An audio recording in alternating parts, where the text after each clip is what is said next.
Doing a bar check. Bar check, bar check, bar check, bar check, bar check, bar check, bar check, bar check. Do you see my voice?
So welcome back. Final afternoon of racing at the 2015 US Rowing Masters Nationals. A little warmer today. Still a tailwind blowing. First race scheduled for 2 minutes from now is the mixed G double final.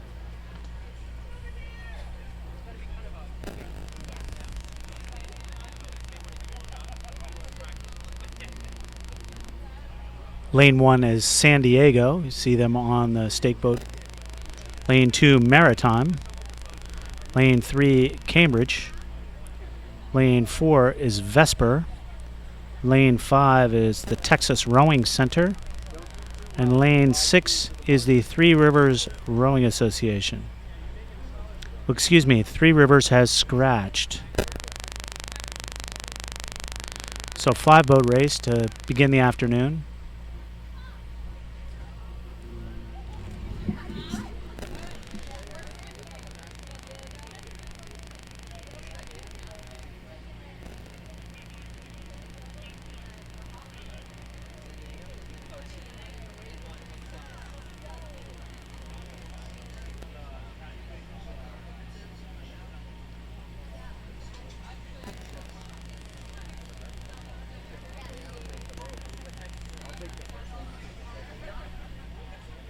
And they're off.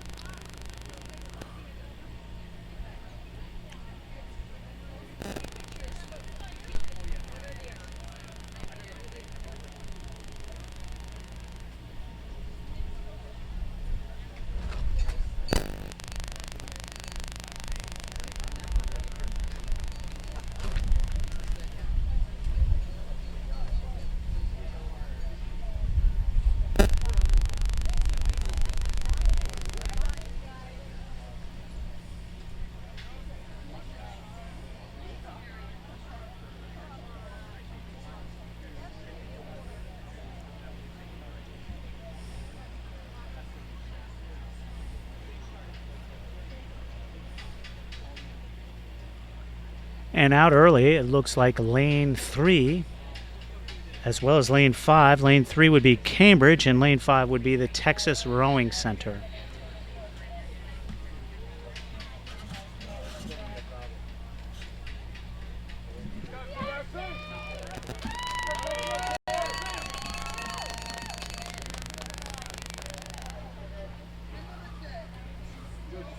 So lane 3 and lane 5 as they pass in front of the Yacht Club. Lane 3 with a pretty distinct advantage. You can see lane 3 with over a length advantage over lane 5. Lane 3 is the Cambridge Boat Club of Carlos Zeza and Margarita Zeza. Perhaps husband and wife.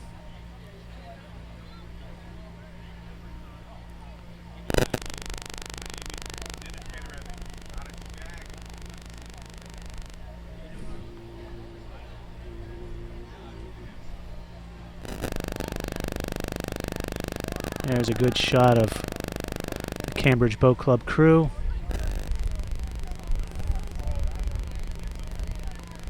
With lane 2, the Maritime crew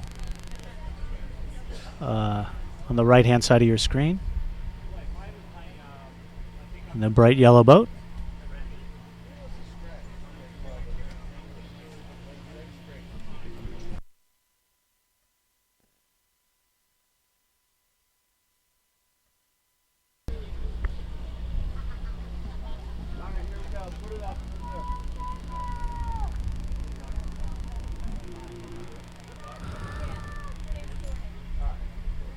And it looks like now, looking at the crews as they come down in the last 200 meters, lane 3, Cambridge definitely in the lead, but Maritime has definitely pulled up in lane 2, as well as Vesper. So it looks like Cambridge for sure. Maritime and Vesper duking it out for second. Texas Rowing Center looks like they'll be in the 4th place position.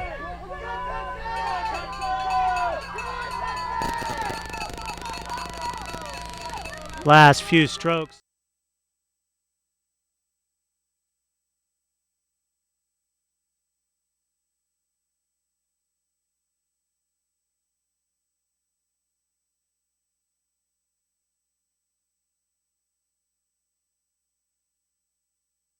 Texas.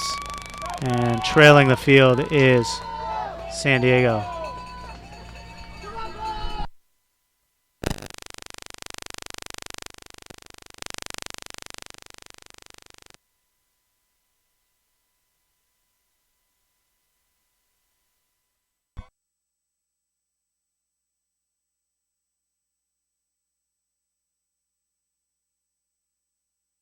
To Texas in lane 3, San Diego, lane 4, lane 5, Minneapolis, and lane 6, Three Rivers.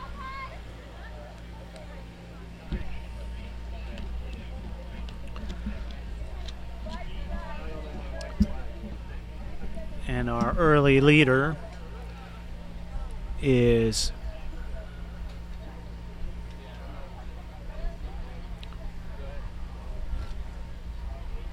lane 4. That would be Chinook.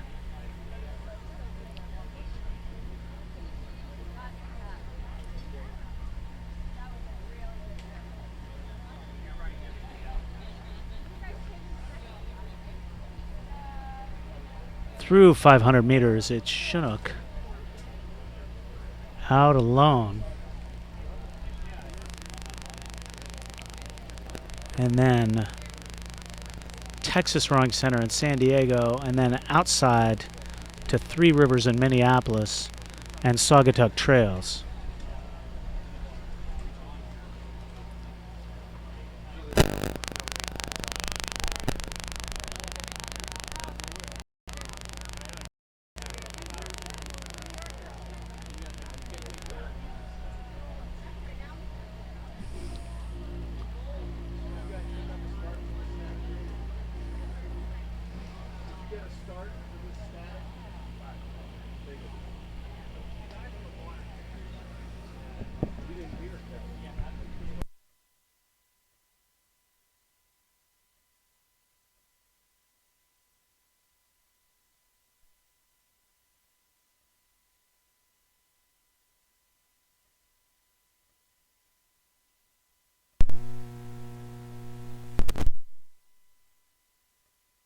It looks like Chinook. Very tight for second between San Diego and Texas.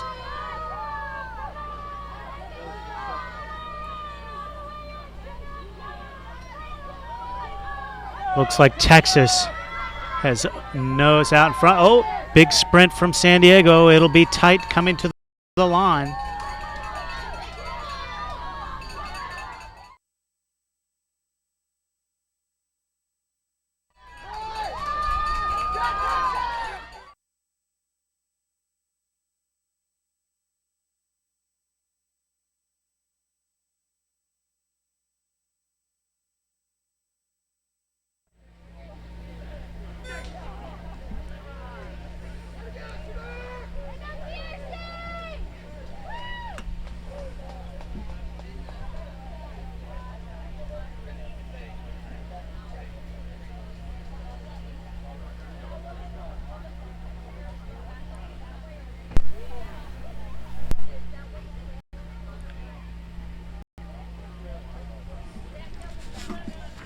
Next up and just off the line is the mixed C8. One Genesee, lane 2 Field Hills, lane 3 Masters Coaching, lane 4 Saugatuck, lane 5 Row New York, and lane 6 Western Reserve.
Okay, it looks like lane 4.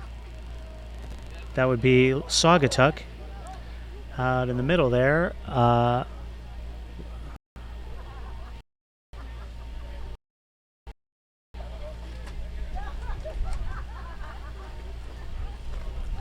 Leading a pretty tight race.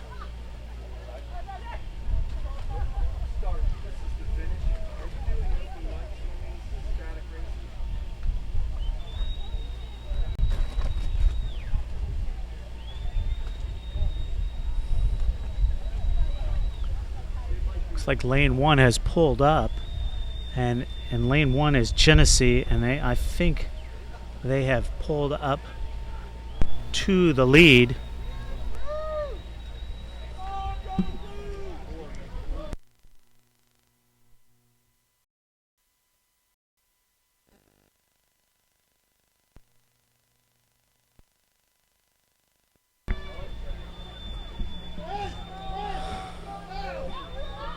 Looks like we're looking at lane 4 Masters Coaching, but I believe lane 1 Genesee is right there to win it. It's going to be really close.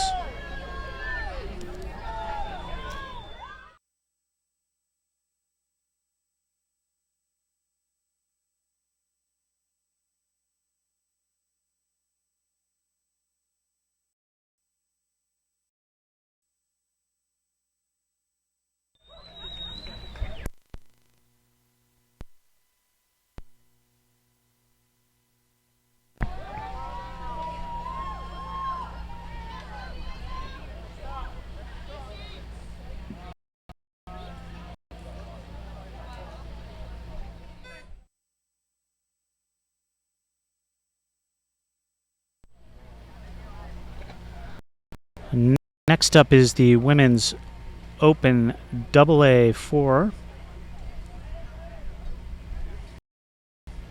In lane 1, lane 3, Capital. Lane 4, CRI. Lane 5, Lincoln Park A. And Lincoln Park B is in lane 6.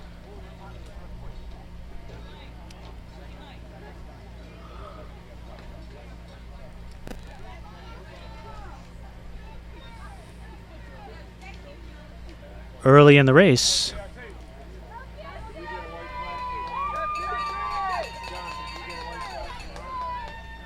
it looks like Capital out to an early lead with Lincoln Park A hanging with them. And back into lane 2, Minneapolis A is looking like they're challenging the leaders as well. There is the Lincoln Park A crew with Capital right behind them, less than a half a length behind. And then lane 2, Minneapolis will make their way onto the course there. So 2 crews battling it out in the first 2 positions, and then perhaps Lincoln Park in 3rd position. And as I glance up from the monitor, it looks definitely like the crew from Capital has asserted themselves, although it's time for the sprint, and you know, some things happen, some things change in the sprint sometimes. The women's AA4 final coming into the last 200 meters.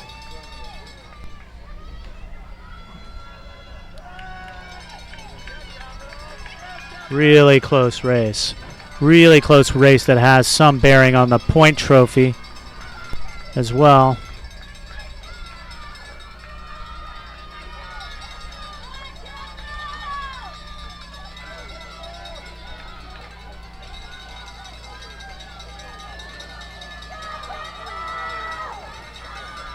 Outside Lincoln Park A has made a great move at last 200 meters and has pulled out to a lead. Capital has been right there.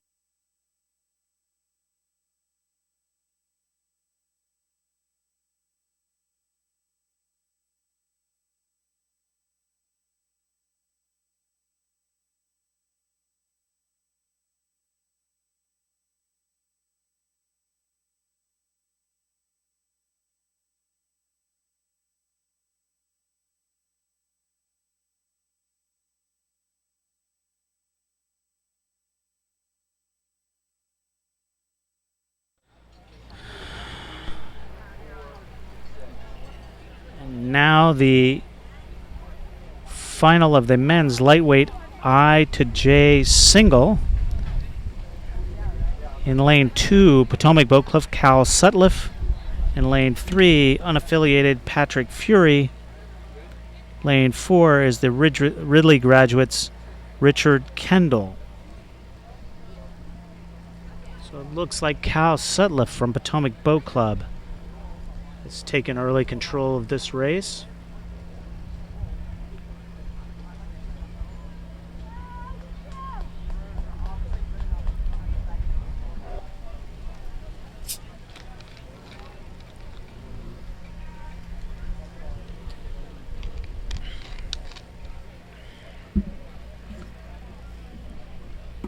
There he is in the foreground with the red jersey. And on the outside is the Ridley graduate crew, Richard Kendall. Probably about 3 lengths back, as the camera will pan to the appropriate angle.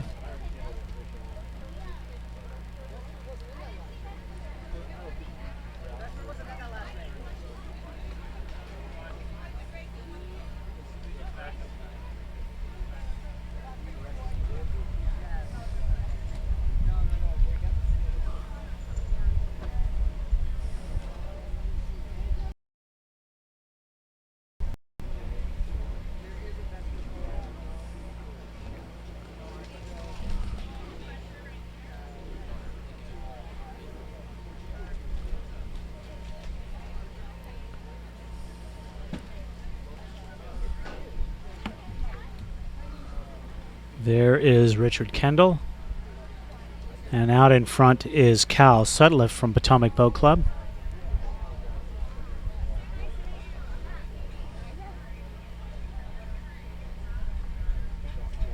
And we've yet to see Patrick Fury. Saw him early in the race.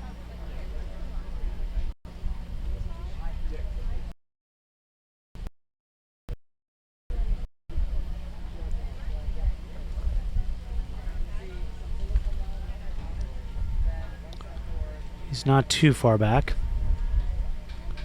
but not real close either.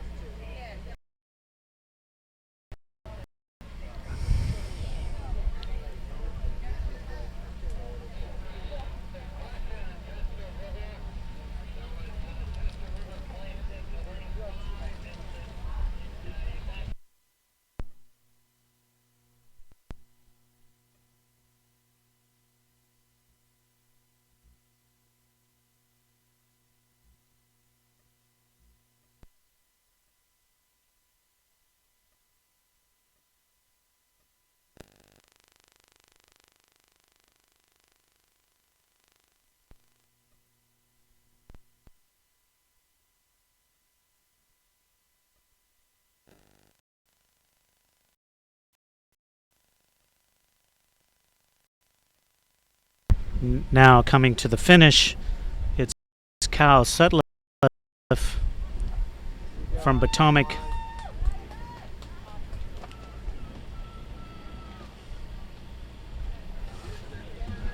And then Richard Kendall from the Ridley grad.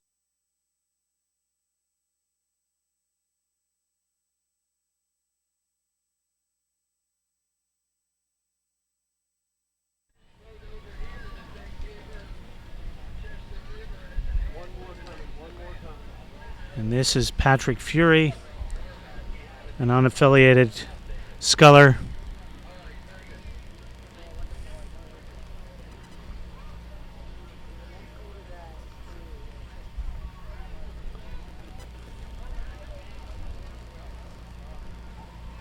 Rowing a vintage Stempfli. Really nice boat.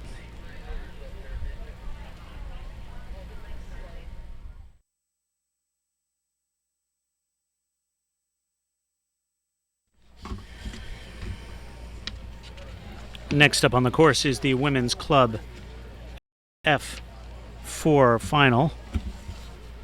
In lane 1, Three Rivers.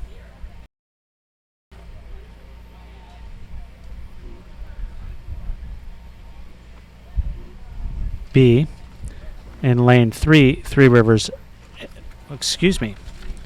In lane 3, Three Rivers A. Lane 4, CRI. Lane 5, Syracuse. And lane 6, Riverfront Recapture. Three Rivers B crew was originally entered in lane 1 and they have scratched. So 3, 4, 5, and 6. And the early leader is the CRI crew in lane 4.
So CRI with a commanding lead.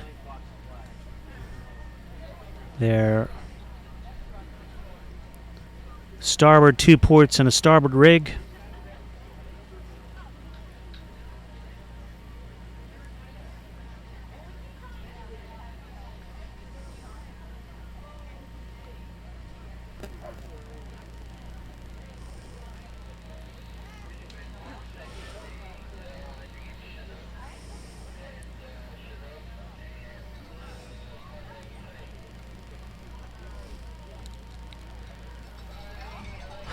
CRI with about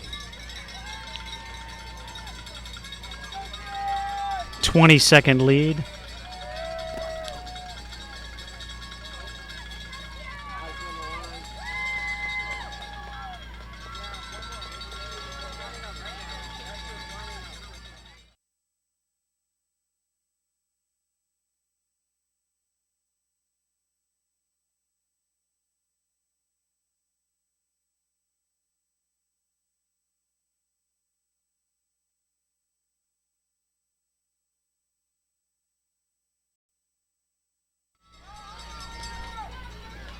Next is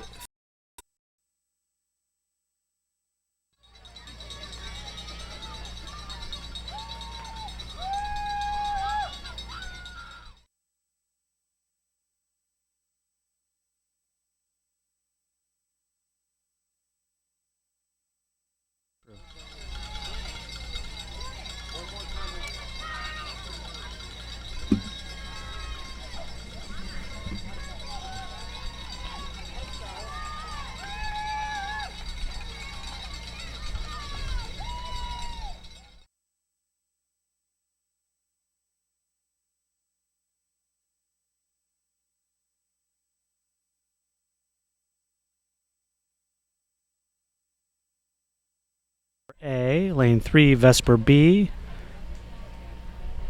lane 4 Saugatuck A, and lane 5 Chester River A.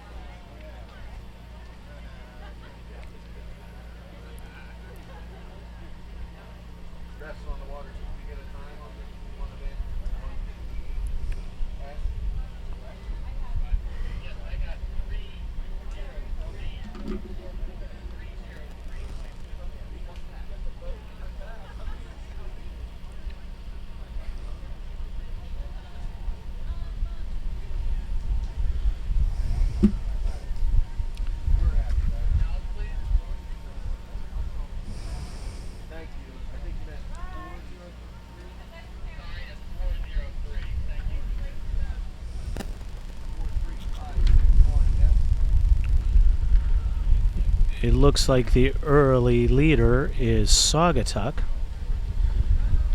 and they will lead the race coming 300 meters from the finish. To the near side is the Vesper crew.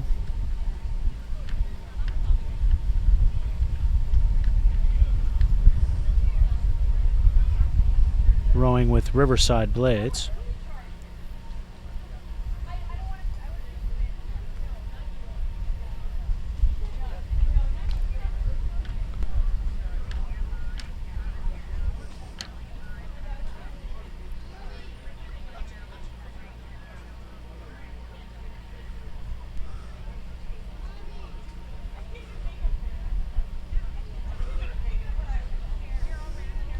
I've still got oh.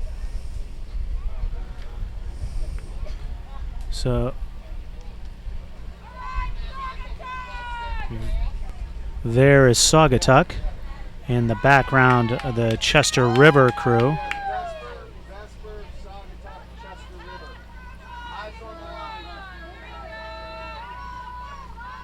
It is Saugatuck.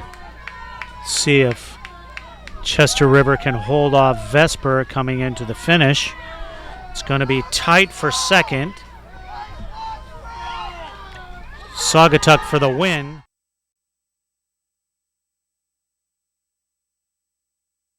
Vesper Oh! See from that camera angle.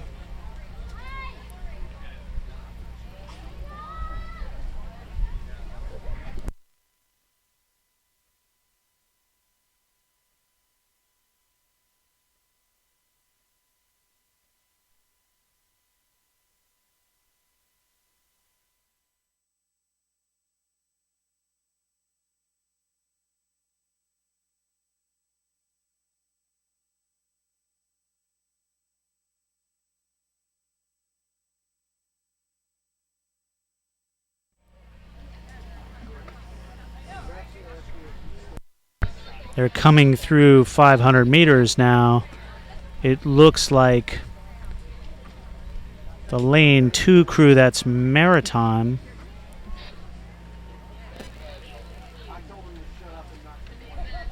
Excuse me, lane 3, that would be Greenwich. The lineup is like this. Riverside A is in lane 1, Maritime is in lane 2, Greenwich in lane 3, Rockford in lane 4, Winnipeg in lane 5, and Minneapolis in lane 6. It looks like a good race between Greenwich and Rockford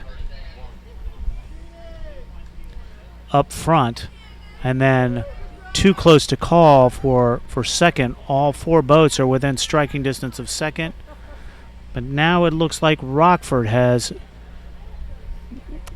asserted themselves a bit. A little bit out front. 200 meters to go now. The outside crew, the right-hand crew, given the angle, is Rockford. Greenwich is on the left-hand part of your screen up front, and then Maritime is the other. No, that's Riverside, the other crew you see. Really close up front. Minneapolis in the outside crew, the outside lane, looks like they have pulled up to third. So we're seeing Rockford, Greenwich, and we saw Minneapolis in the green there for a moment. Oh, it's going to be close.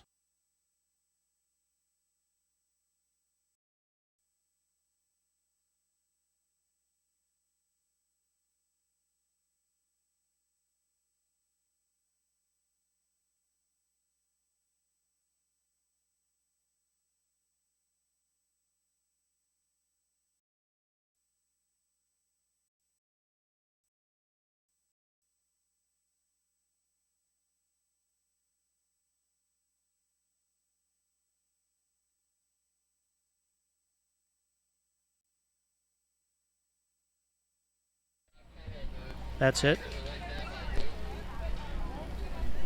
Here we have the women's D4 final.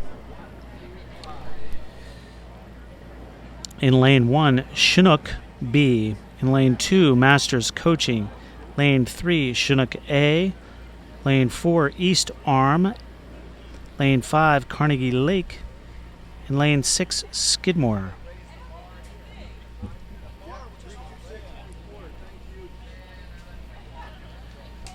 So we look like lane 4 and lane 5, lane 3 and lane 4, Chinook A and East Arm, with Chinook seemingly having the advantage here as the angle comes more clear.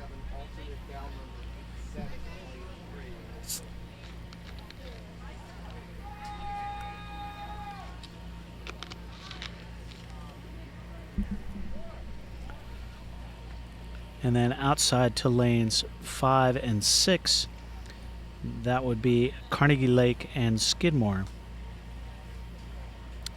So Chinook and East Arm battling it out there. And now it looks like Chinook has taken the lead with 400 meters to go. But it's close enough to where we can't make a real accurate prediction of the lead of being held.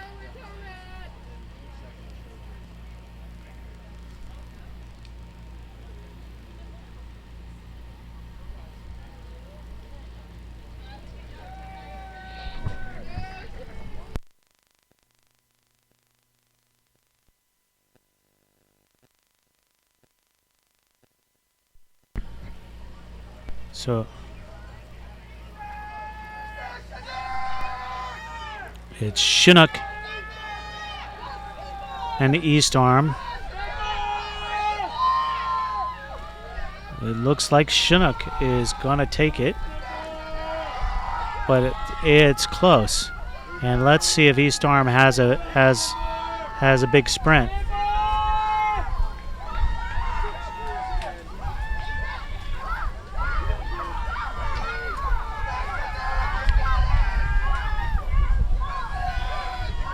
It is Chinook.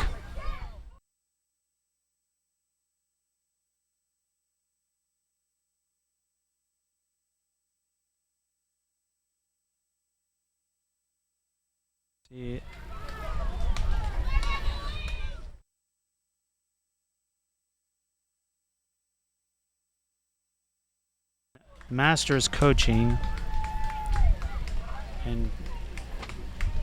and Chinook B brings up the rear.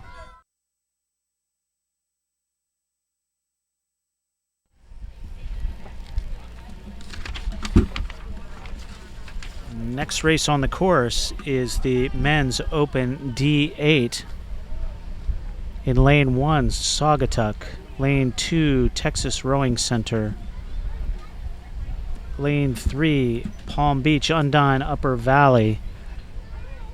Lane 4, Potomac Boat Club. Lane 5, Capital. Lane 6, Ann Arbor.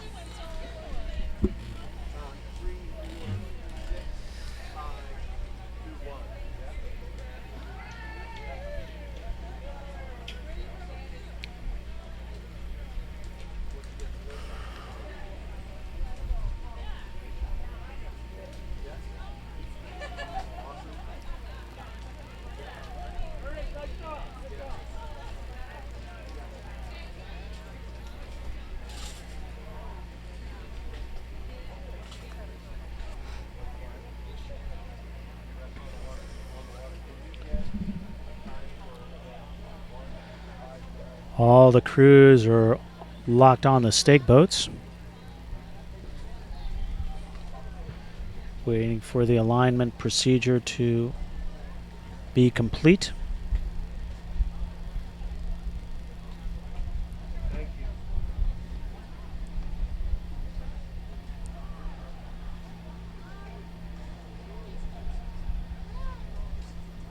Everybody good with how we're doing? Lane 2, the Texas Rowing Center, is locked on again.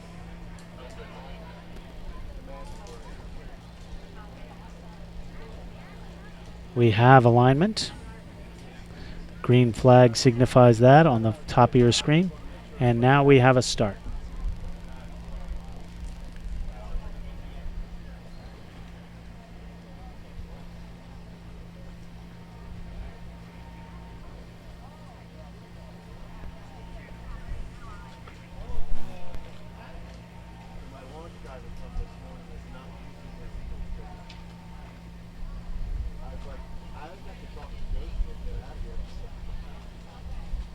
Yeah, he said we go box, not using them. I'm like, oh my God. Well, I told you that, wonderful welcome in Philadelphia.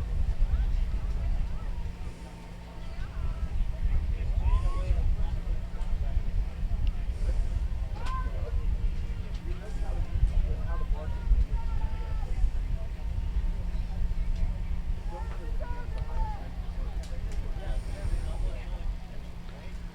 Difficult to tell. The only crew that looks to be out of it is Lane 6, Ann Arbor. All 5 other boats are pretty close. Perhaps Lane 2 is back a bit. That would be Texas Rowing Center, but 3, 4, and 5 are right together, straight across there. Maybe Potomac Boat Club in Lane 4 with a slight lead, but it is very slight at this point.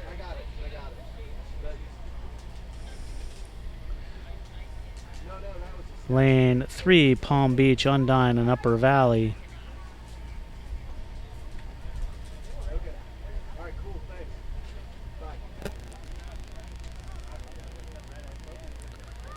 challenging Potomac and Capital Rowing Club not far back.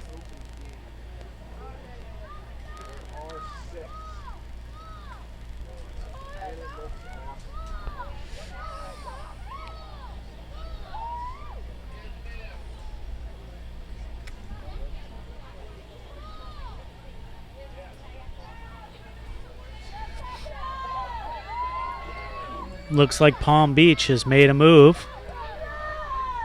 Very exciting sprint here. Last 150 meters.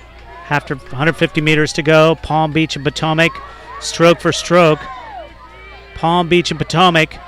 Now Potomac is making a surge. Can Palm Beach respond? Last 100 meters.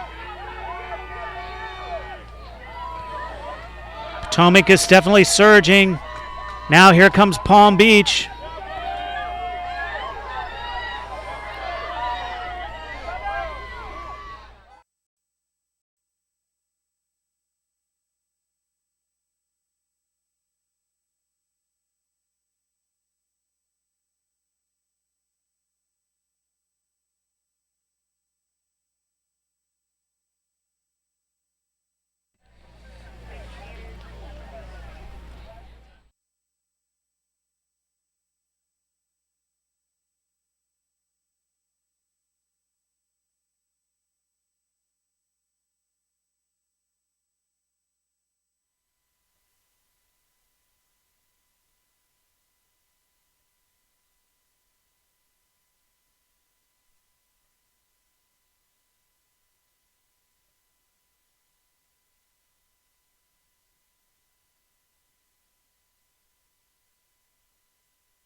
Next race on the course is the Women's Club B4.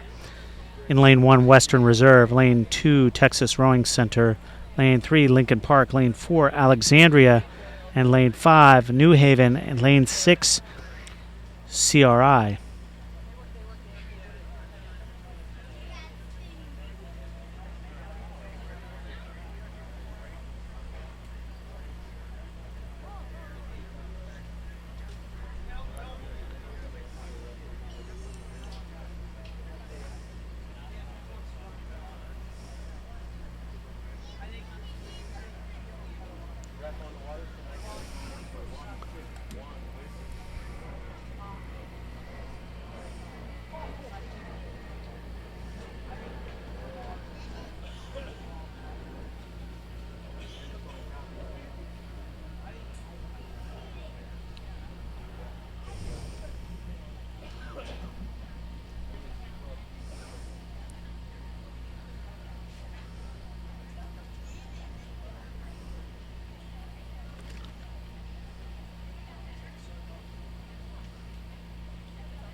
Looks like lane 4, Alexandria.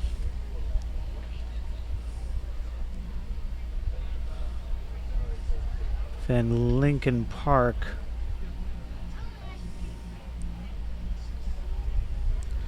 Difficult to tell. It is lane 4, Alexandria, with Lincoln Park in the foreground, and then we're looking at Western as well. Outside is CRI and New Haven. There in lane 4 is Lincoln Park. Western Reserve is on the left-hand side of your screen. In lane 1, the Texas Rowing Center we're just seeing the bow pair. Now we see all 4. And Lincoln Park is the farthest of the 4 crews we see, but Lincoln Park, with the appropriate angle, Lincoln Park is actually in the lead.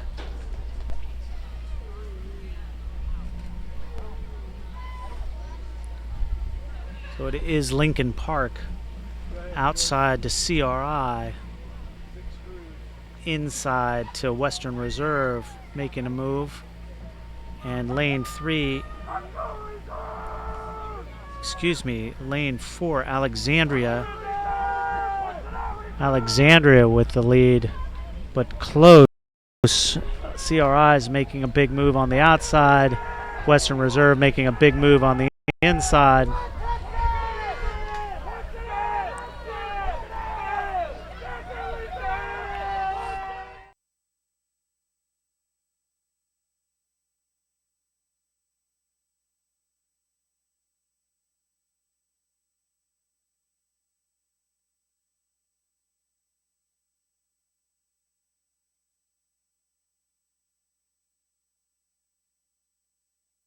They're all through. Next race is the men's B single. In lane 1, Wilmington. Lane 2, Wyandotte. Lane 3, Colusa Coast. Lane 4, Penn-AC. Lane 5, Sarasota. And lane 6, Texas Rowing Center. And they're off.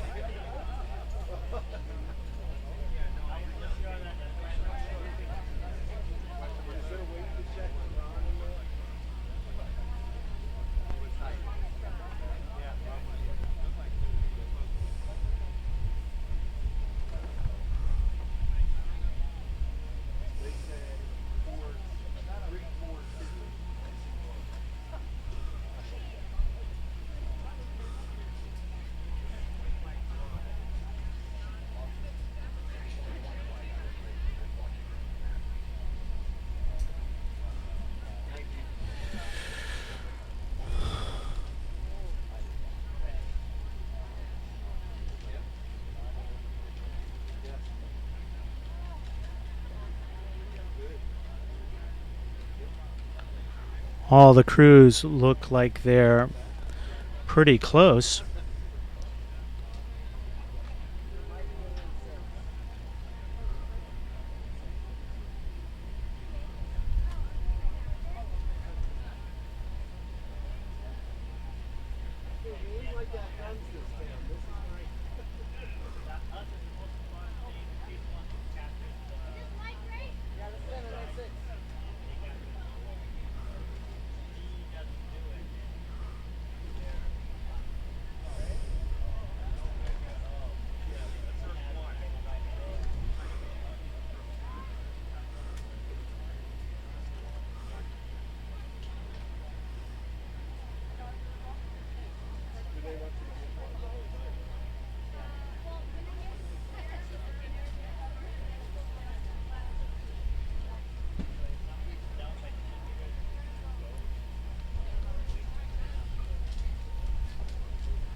Looks like a good race out in lanes 5 and 3 and 4.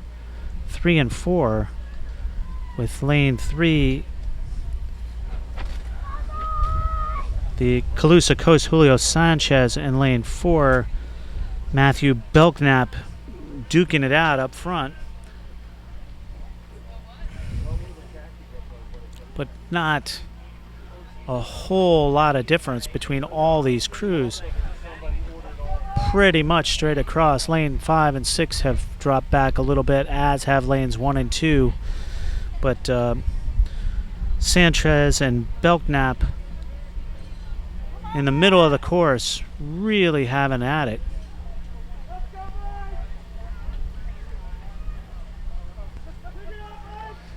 Now it's Belknap from Penn-AC broke Sanchez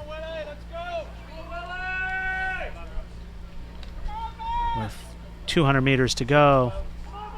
Now Sanchez is hoping to hold on for second, and I believe he will, but it's really close for third between William Newell from Wilmington, Mike McKay.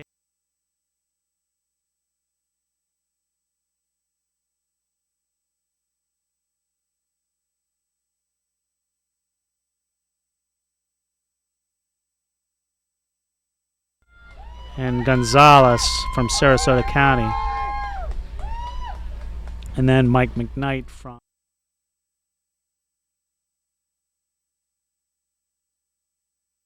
that race.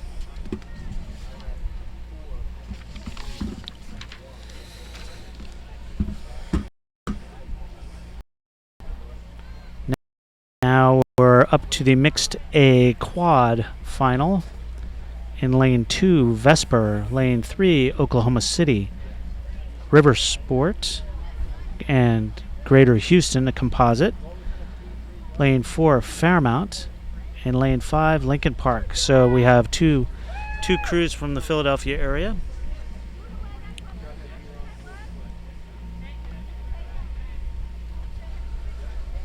Vesper and Fairmount.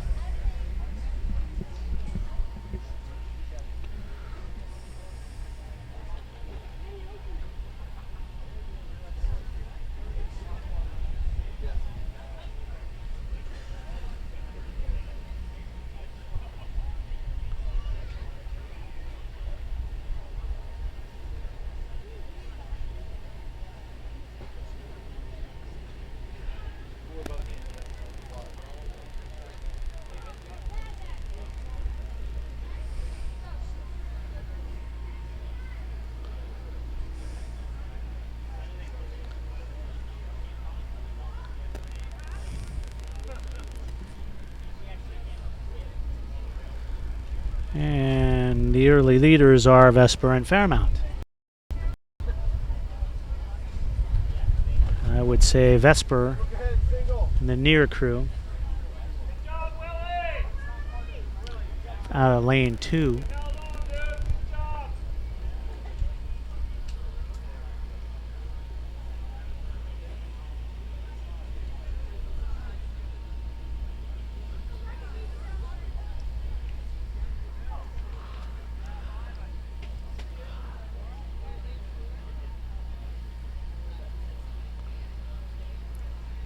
Fairmount in lane 4.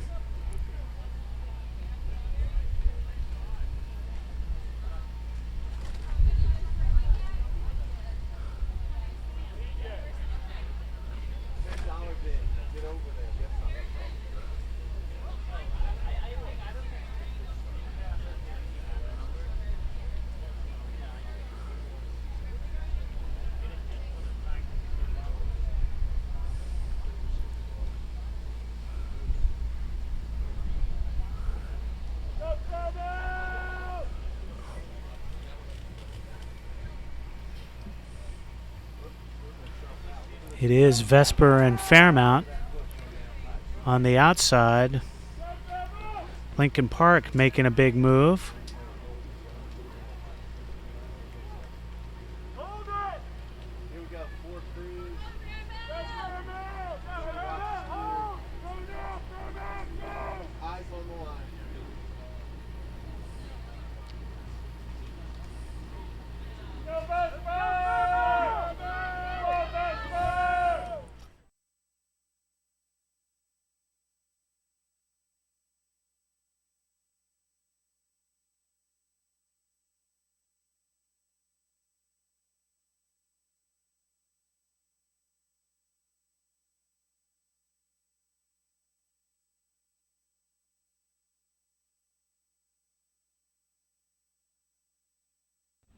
In lane 1,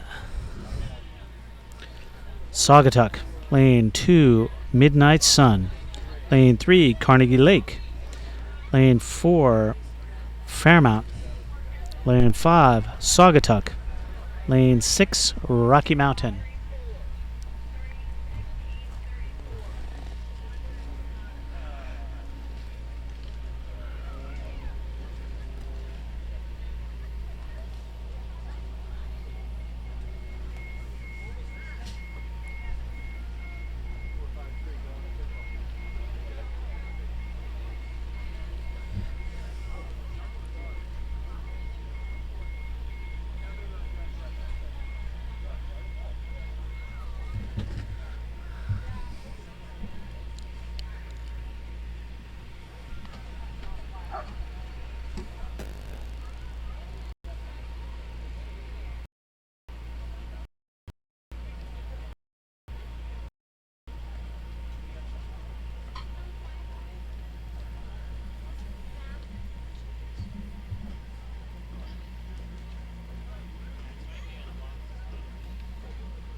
Early leader is perhaps lane 4, Fairmount.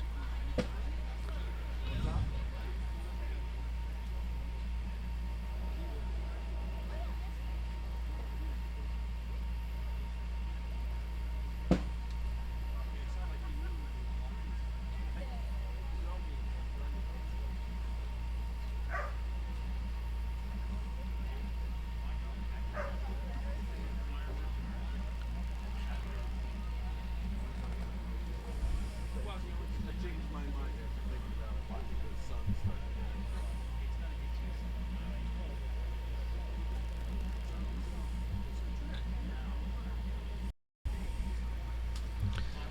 from. They are being pressed a little bit by lane 2, the Midnight Sun crew from Alaska.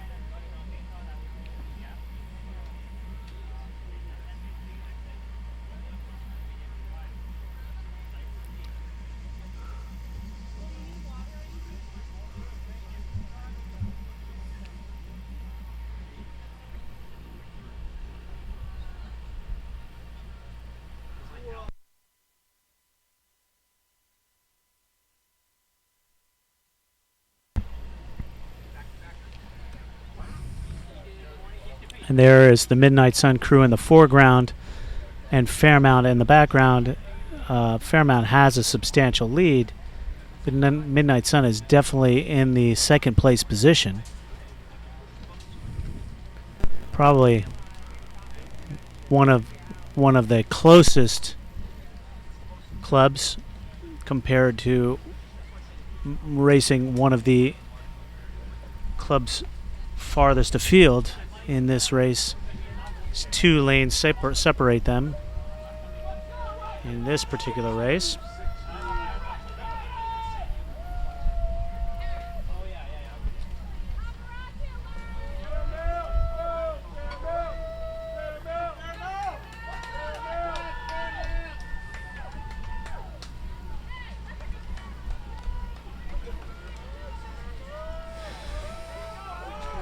It is Fairmount.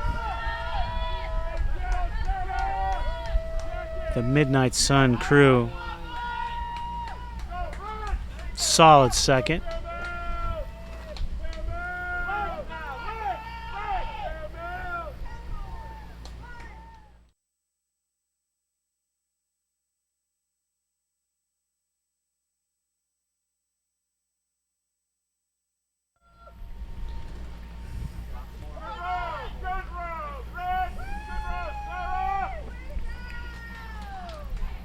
Lane.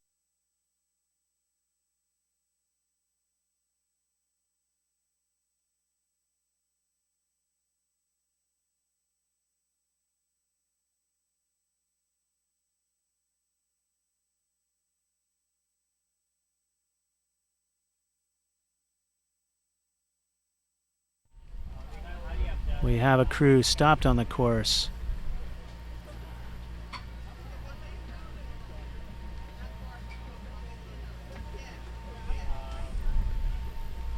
Thank you. We're good. It's a 2-boat race. Not a medical.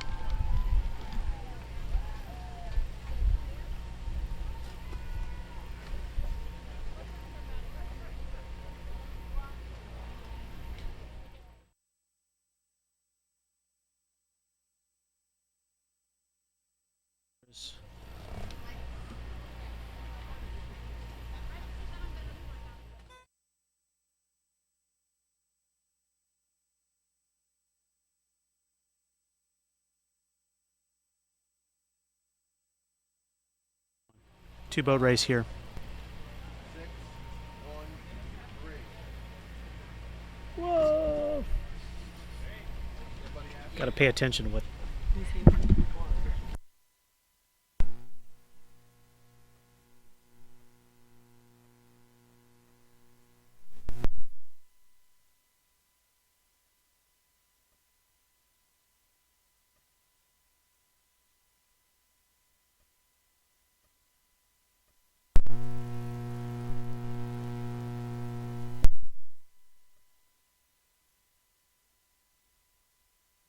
So here we have the next race. It's the mixed I through J double, and it's Potomac and Masters coaching, and it looks like Potomac with a substantial lead. That's Cal Sutliff and Camilla Dufree, and Masters coaching Barbara Smith and Richard Krabs.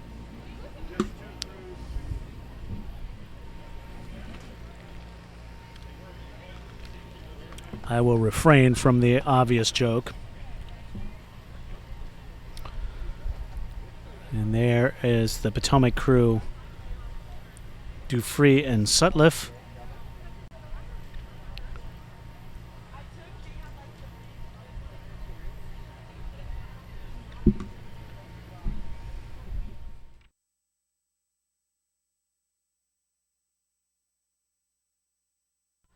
And Masters coaching coming up.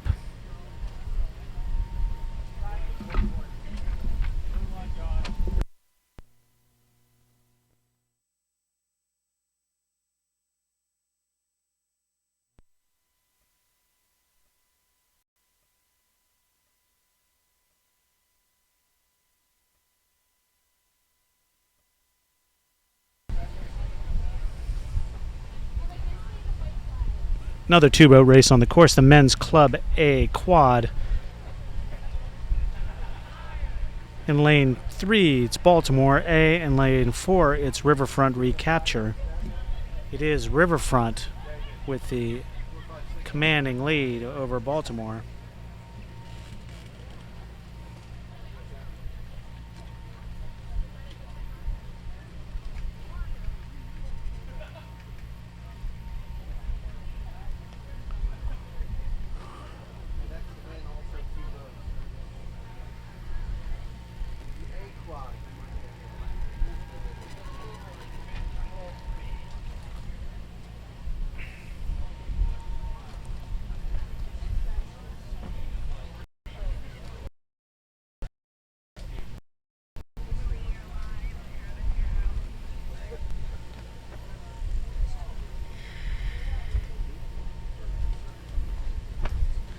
And there is Riverfront Recapture crew.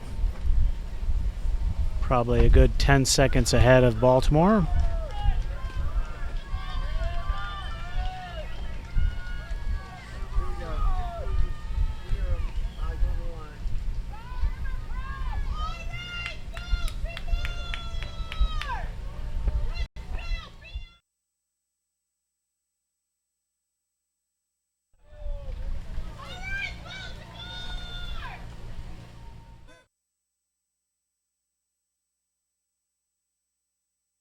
Of course, is the men's Club B quad.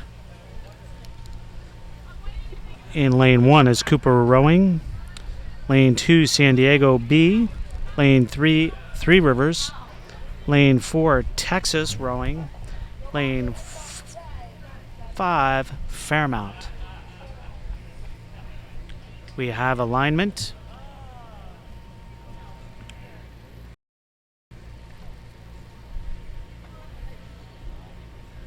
Starter's flag is up and down, and we have a start.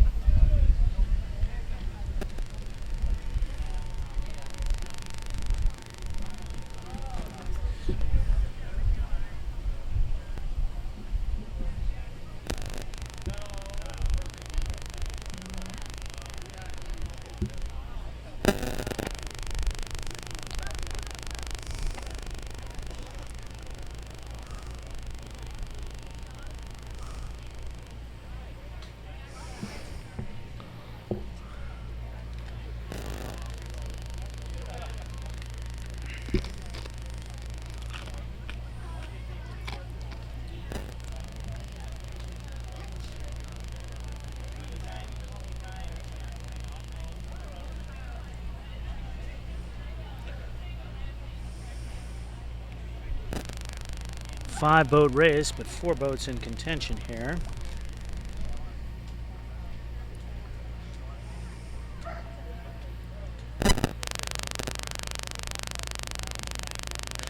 I only see 4 boats on the course. So it looks like lane 6 could be lane 5, the outside crew. It is lane 5.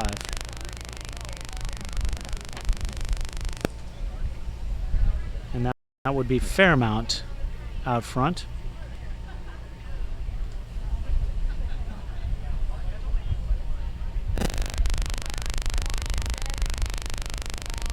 Then lane 4,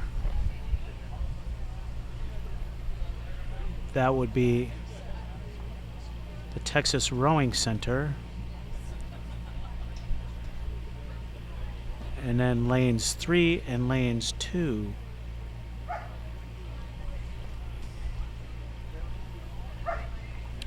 Three Rivers and San Diego.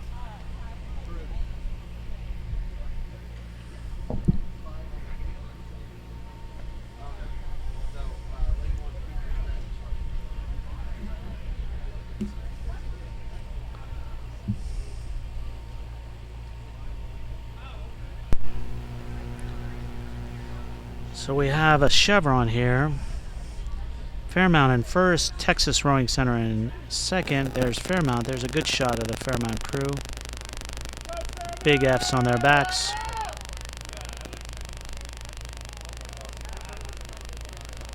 Texas Rowing Center in second.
This one's a 4-boat race as well. Next up is the Men's Club C Quad. Lane 2, River Rowing B. Lane 3, Saugatuck. Lane 4, River Rowing A. And lane 5, Minneapolis.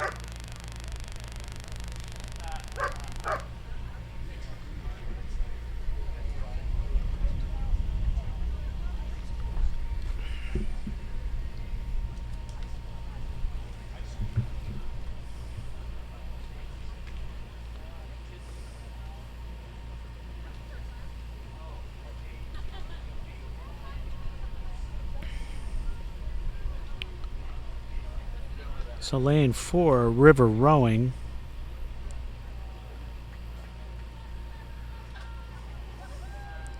With the early lead. And Saugatuck second, and then Minneapolis third.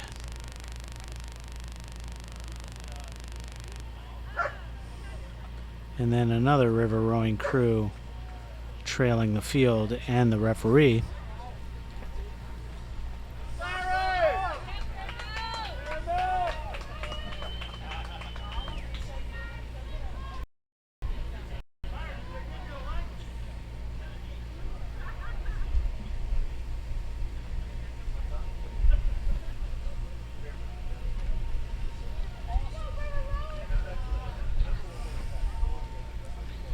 Good race between River Rowing and Saugatuck.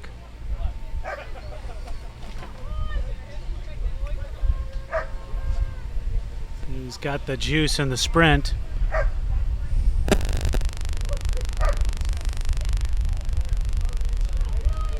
Looks like River Rowing from here, but within a length.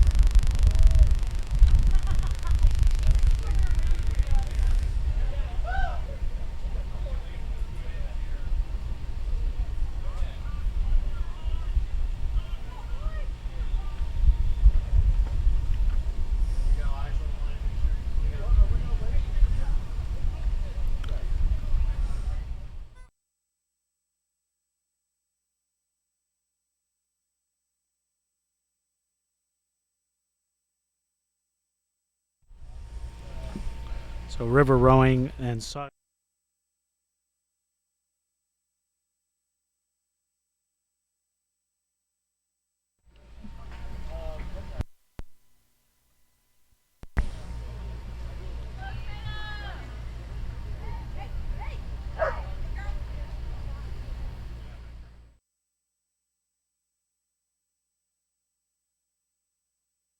Club D quad final.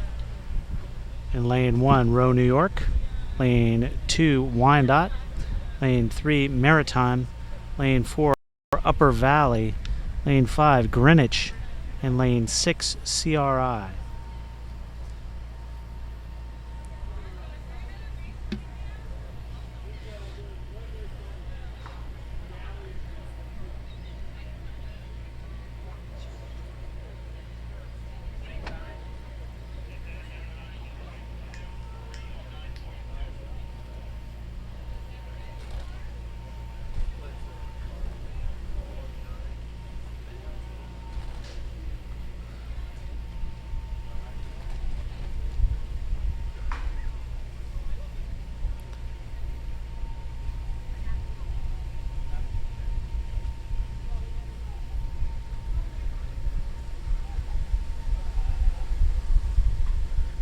Pretty good tight race.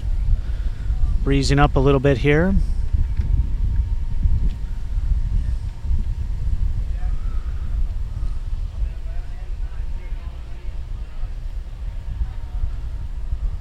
Pretty much a cross tailwind.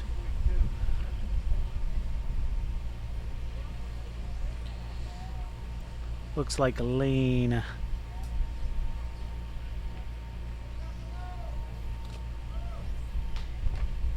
4, lane 4 is at the lead with lane 2, 6, 3, and 5 trailing.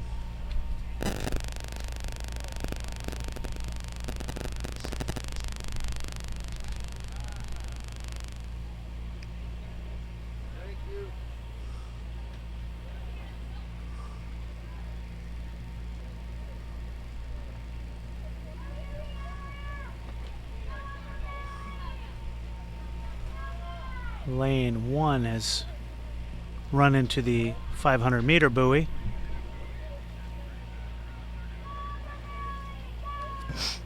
But up front,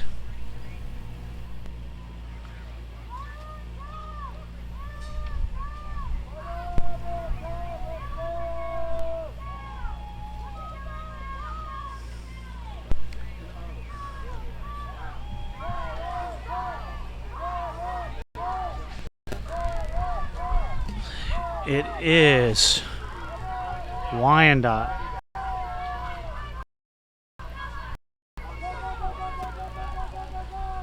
Then Upper Valley. Wyandotte and Upper Valley for the win.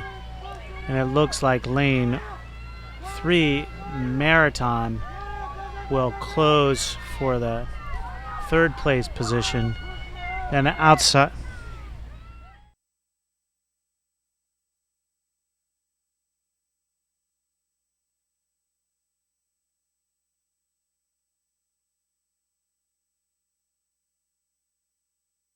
And now back to Row New York. Row New York ran into the 500-meter buoy and had a little problem. So had an oar get stuck.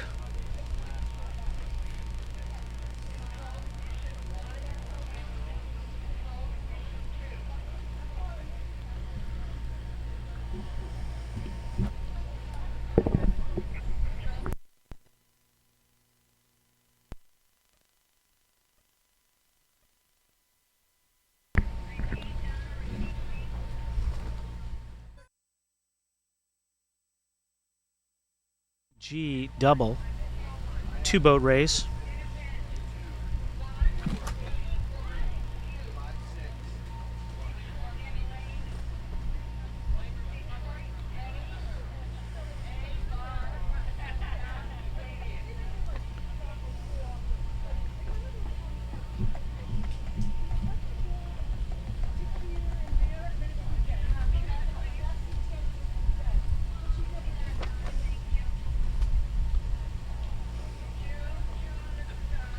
Looks like Fairmount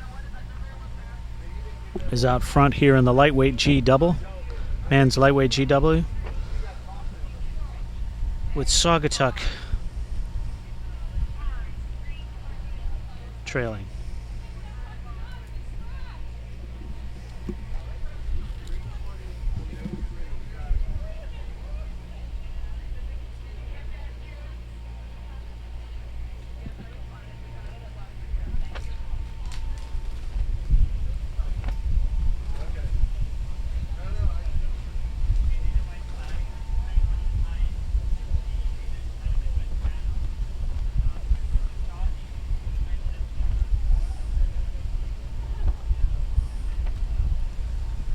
There's a good shot of the Fairmount boat. Yeah, I think she tried to report the time and started leaving. Yeah, she finally leaves.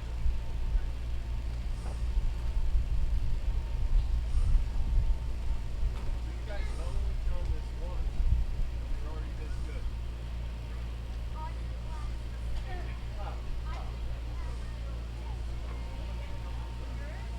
Oh, so you're trying to convince them just today you're not.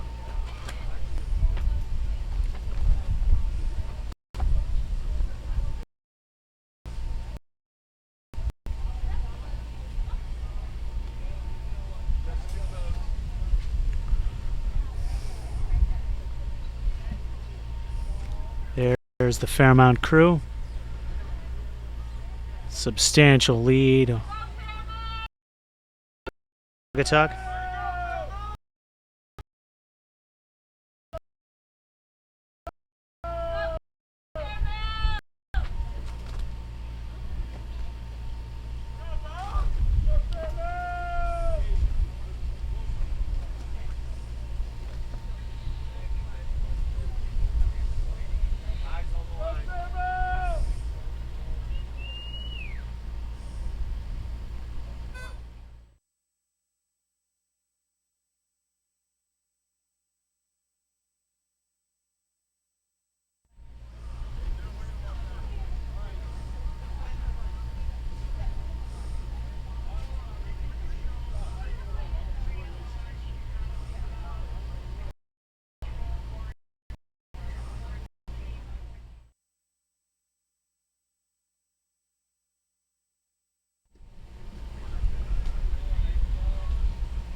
Now up is the Women's Open E Quad Final.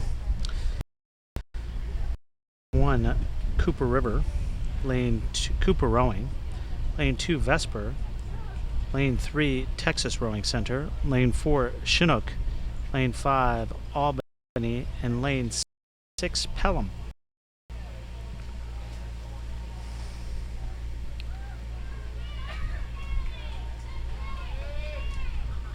Looks from this angle like the Vesper Composite has the early lead over Chinook. 400 meters to go.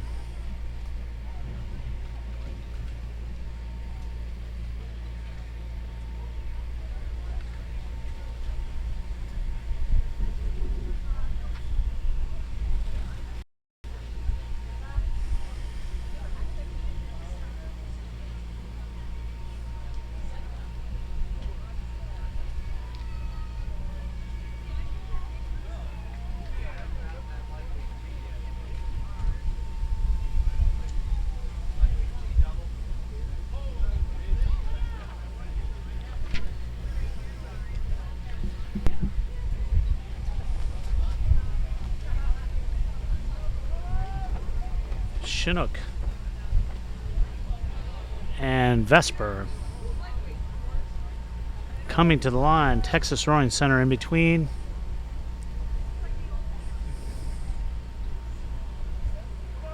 Looks like Vesper Composite will take this one.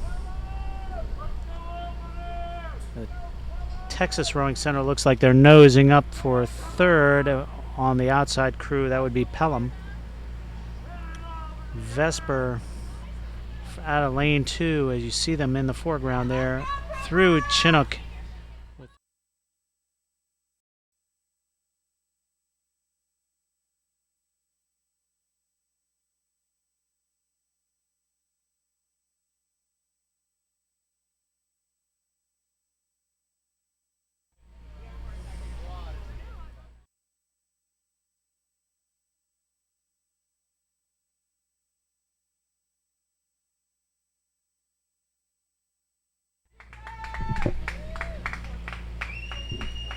Up at the start is the men's lightweight E double.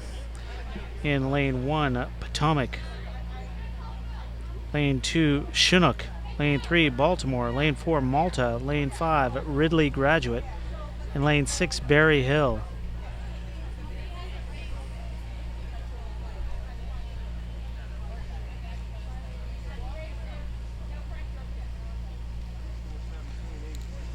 And again, my high school classmate, high school boatmate, Joe Paduta in the bow of the Potomac crew in lane 1. Lightweight E double. We have alignment.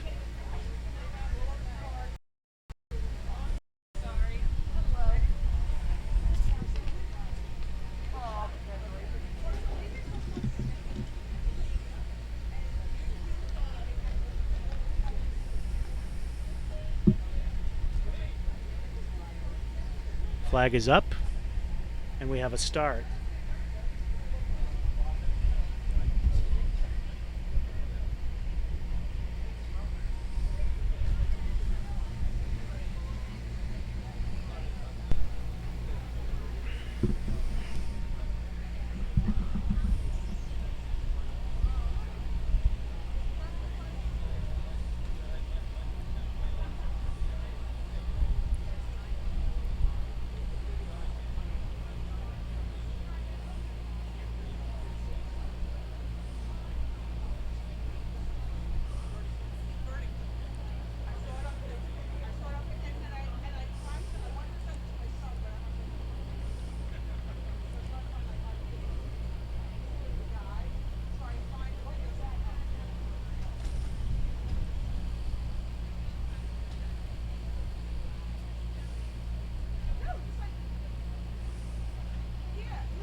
It looks like lane 4.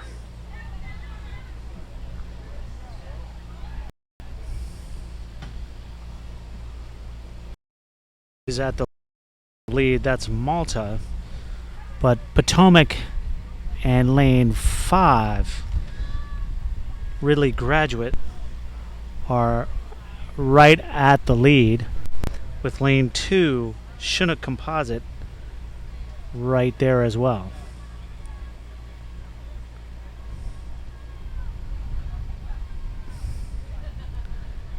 It does look like Malta will come in for the win, but perhaps Potomac in second now as they approach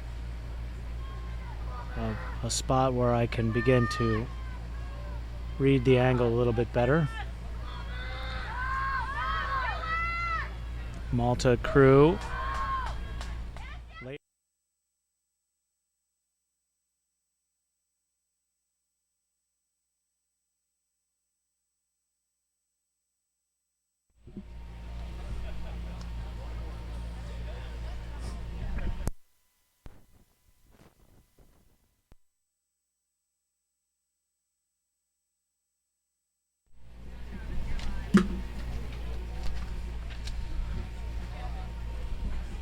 Up at the top of the course, the women's lightweight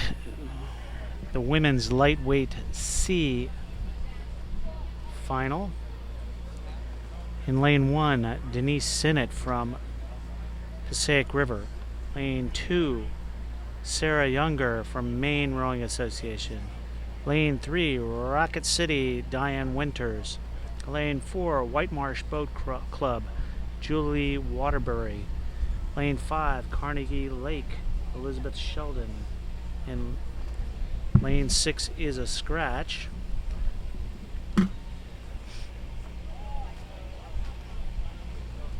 Six-boat race.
Looks like the leader is in lane 4. That would be White Marsh Boat Club, Julie Waterbury.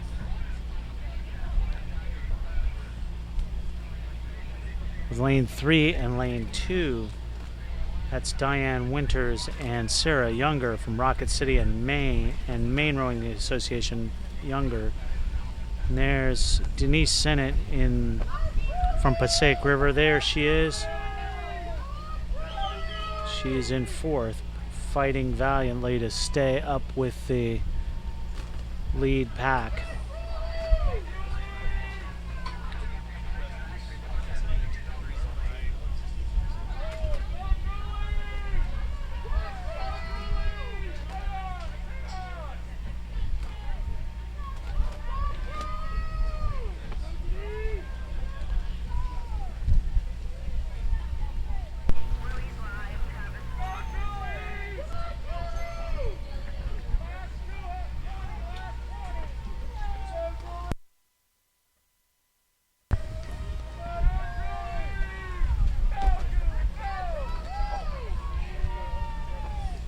Julie Waterbury from White Marsh.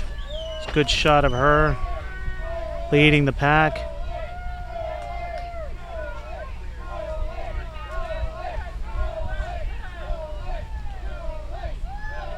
And Diane Winters from Rocket City in second.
Next up on the course is the men's lightweight C single.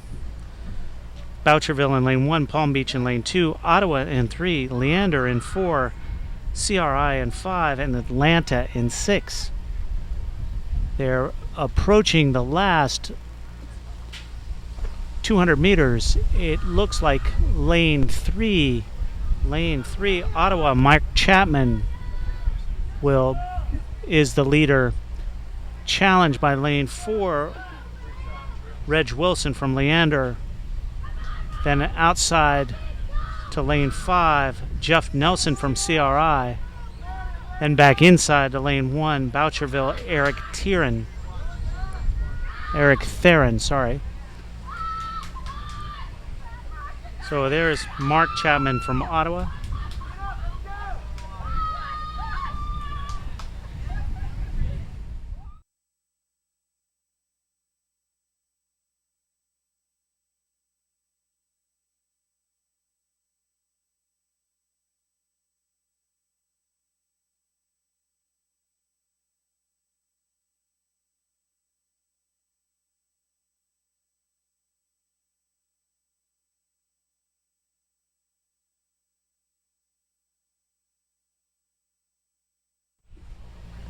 Next up is the Women's Open 8 final.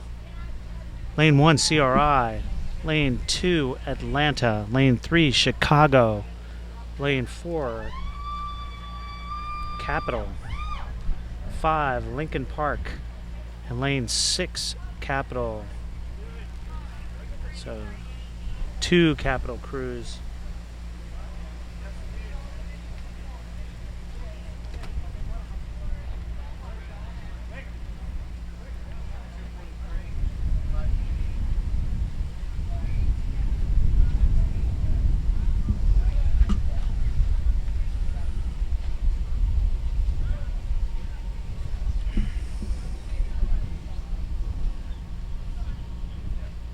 And they're off.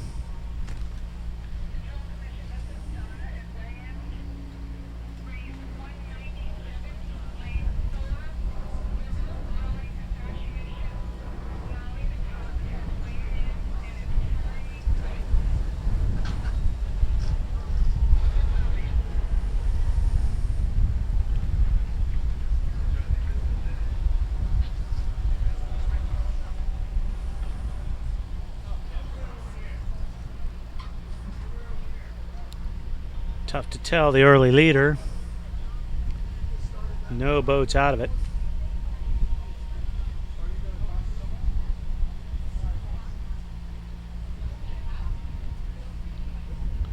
I believe lane 4 is the Capital A crew. It's out early by a seat or two. As they settle into their base cadence. Setting up the base speed of the crew. It is lane 4 Capital. CRI in lane 1, still in the hunt, as is the Lincoln Park Boat Club from Chicago.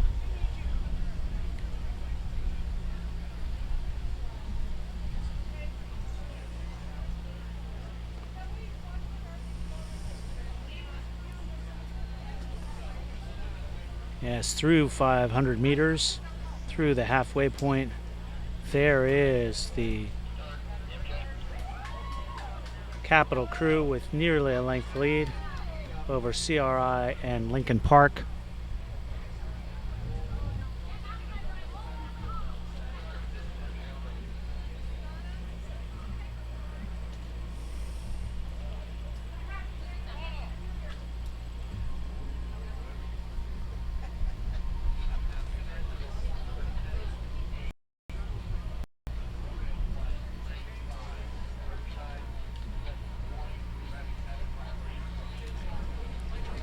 It is Capital Rowing Club. Nearly a length lead.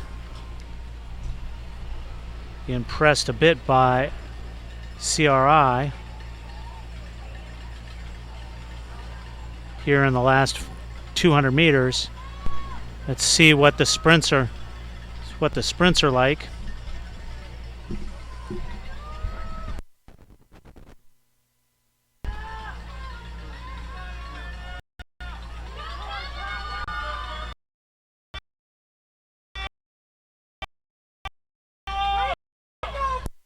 We're looking at Capital Rowing Club, but CRI is on the inside. It looks to be a close finish.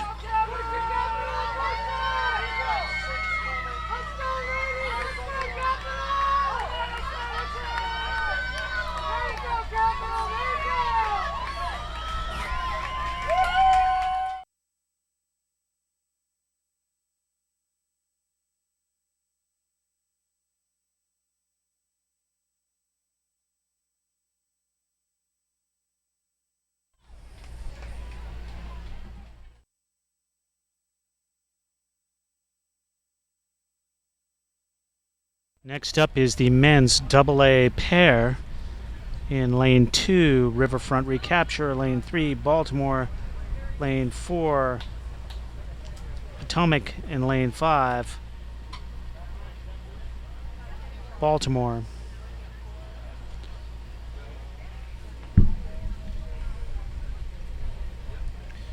Four-boat race.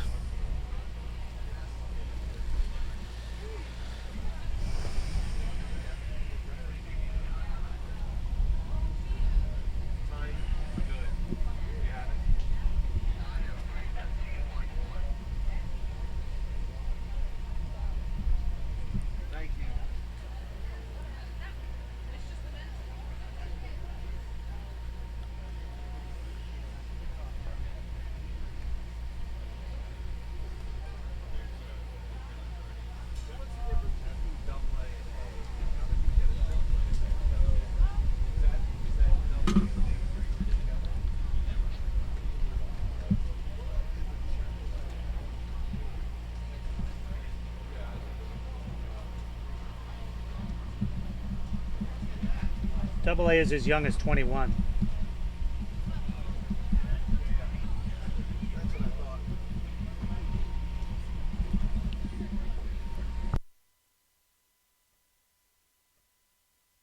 They are still at the starting line.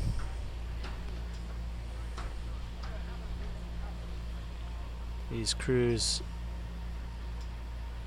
could average as young as 21 years of age.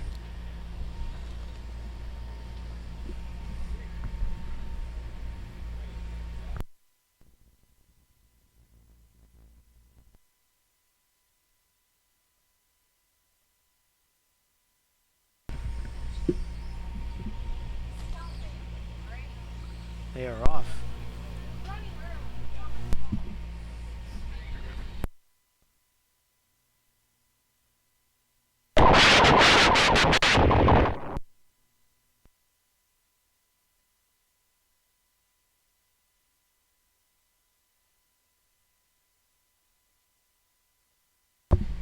Okay, well, we saw the Potomac crew have a bobble.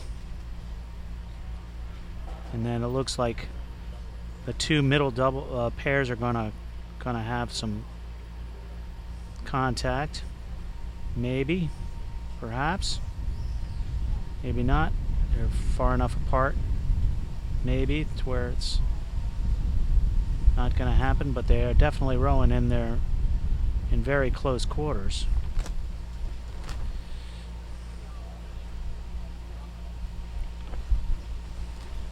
Yeah, it looks definitely like the Baltimore B boat is encroaching on Potomac, but they've managed to row without having any contact, so hopefully that will prevent a protest.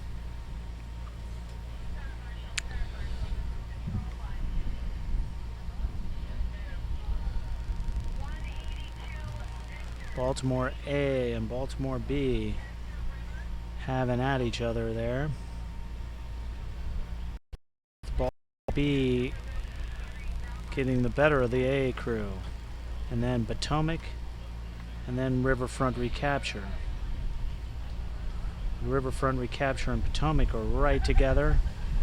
There's really no one out of this race, although the Baltimore B crew is beginning to stride out a little bit.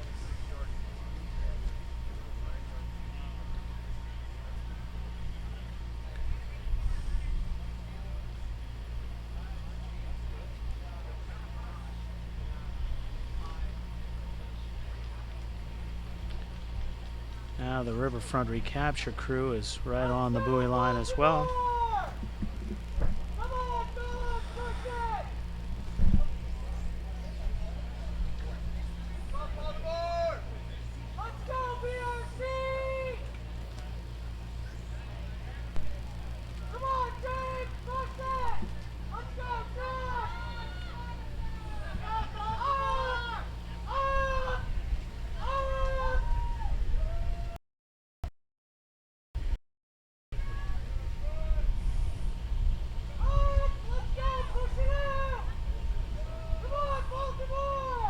Looks like the Baltimore crew, the Baltimore B boat, is going to be able to hold off the A boat.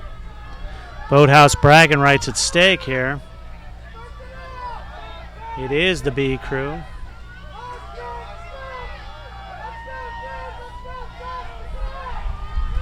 And race, good race for third.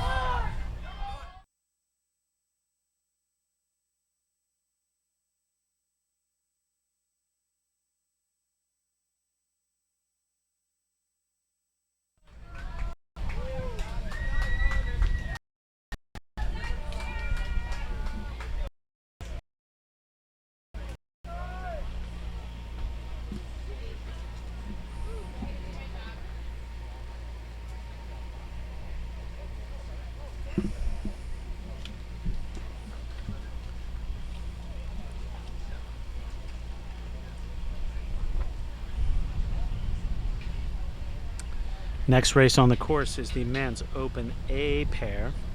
Lane 1 Riverside, lane 2 CRI, lane 3 Lincoln Park, lane 4 CRI B, lane 5 Potomac. They're off.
So here we go.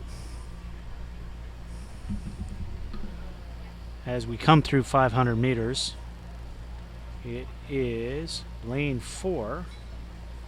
That would be CRI B.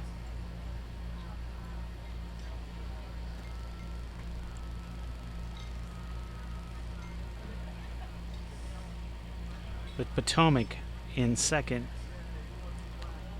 And and Riverside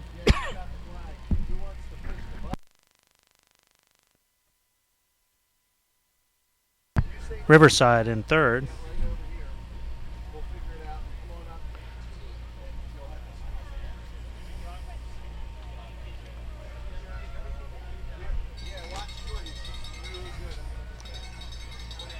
I'm sorry, it's Lincoln Park out in front,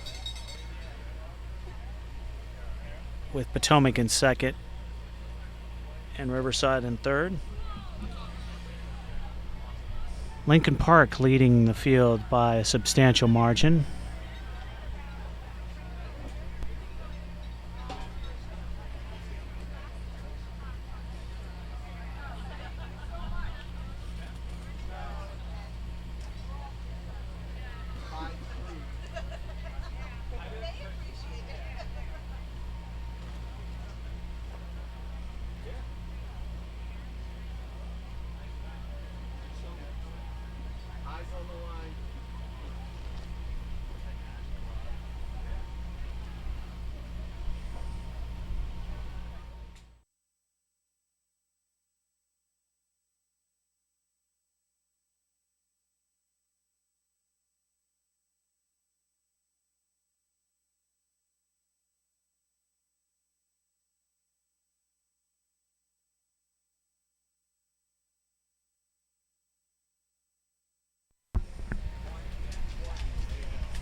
Up at the start, the women's Open B pair.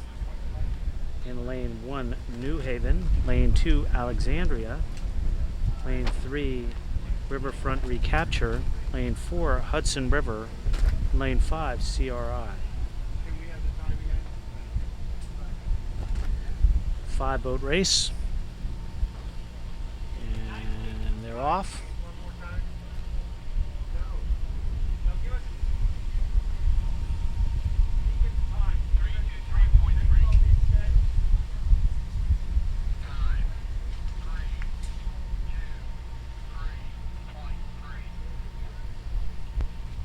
Got it. Let's watch. Thanks, guys. Have a good week.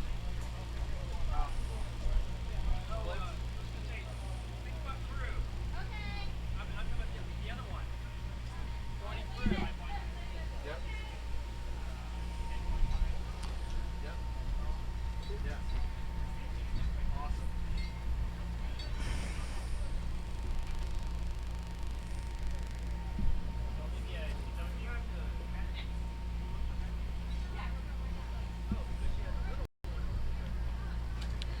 It looks like the early leader is lane 4, Hudson River.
Lane 4, Hudson River leads lane 3, Riverfront Recapture, lane 2, Alexandria, and then lane 5, CRI, by a fairly substantial margin.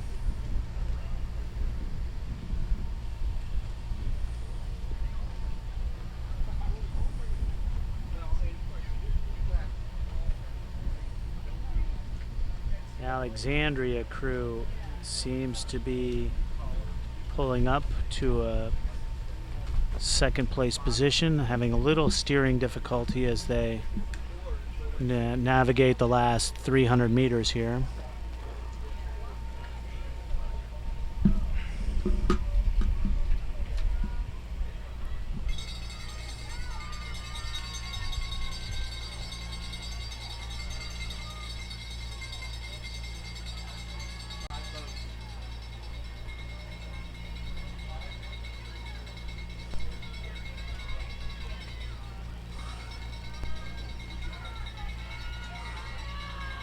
Olivia, the first down is the most you want. Yeah. There we go. Big time.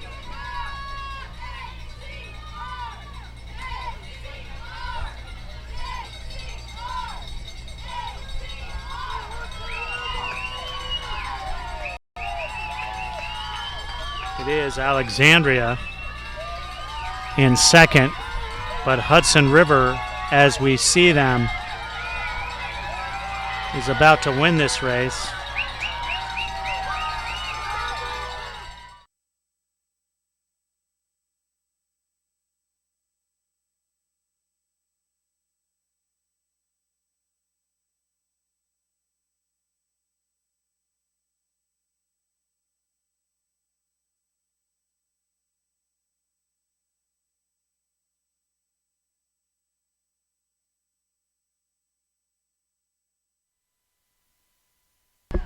There's the New Haven crew.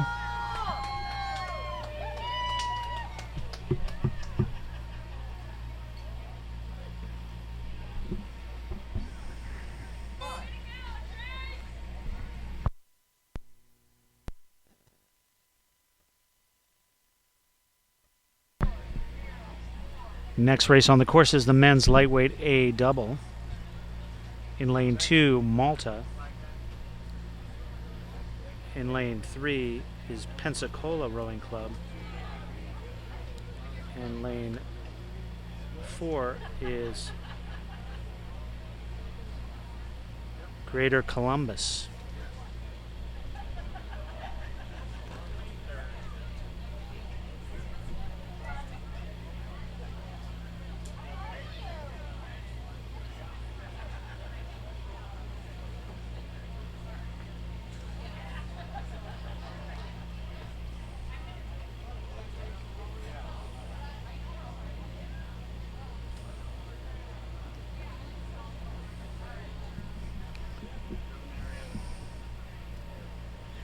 Go to Marietta.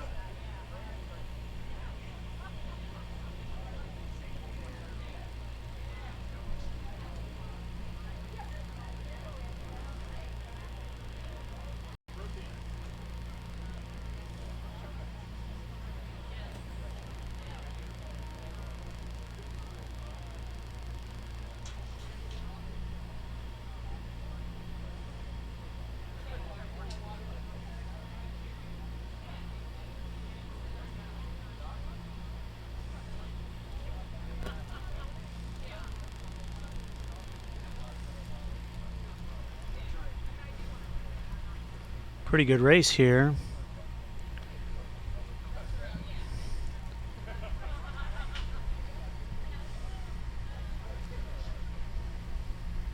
Looks like Malta has taken the lead from Greater Columbus and Pensacola Trails.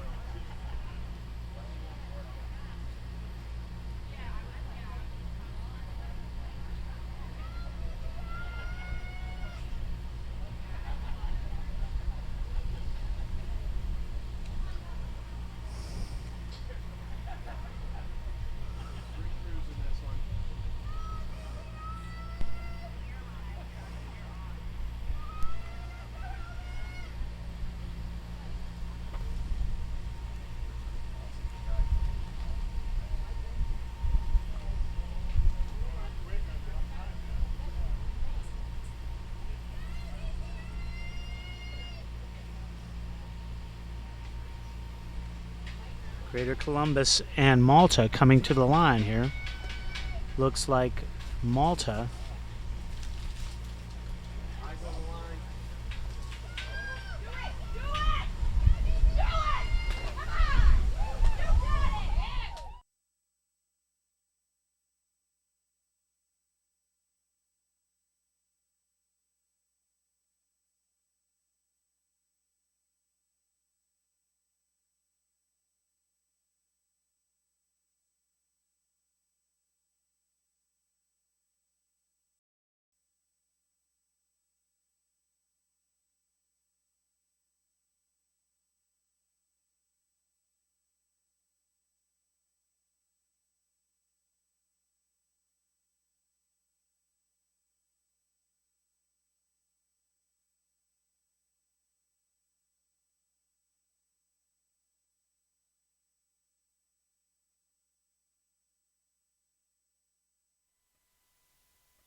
Men's Open C, 4 without Coxon on the course at the moment.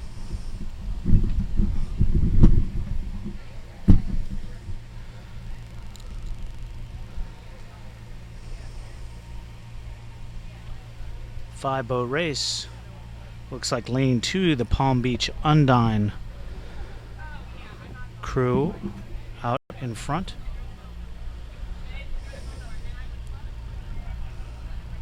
Steering is an issue.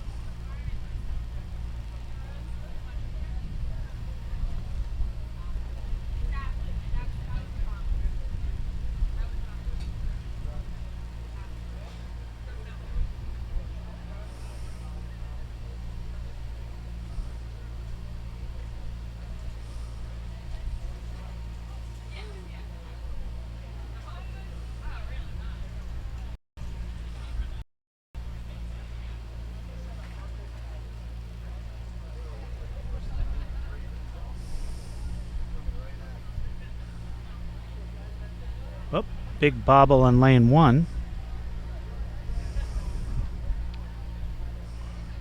So it is lane 2. That would be Palm Beach. Lane 1, Minneapolis, pressing. Palm Beach steering away now. There's Minneapolis. Shot of Minneapolis, the second place boat at the moment.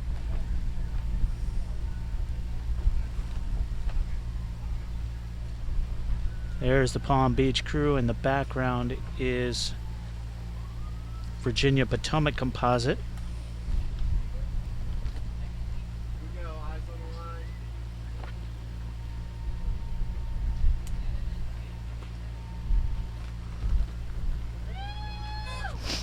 And there they are.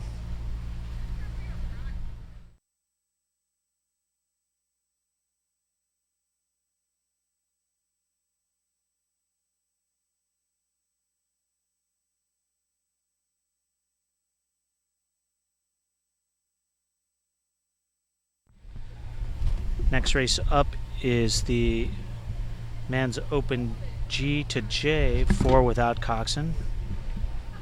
The Potomac Composite against San Diego.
So the Potomac Composite out to an early lead over the San Diego Rowing Club.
There's a shot of the Potomac Composite.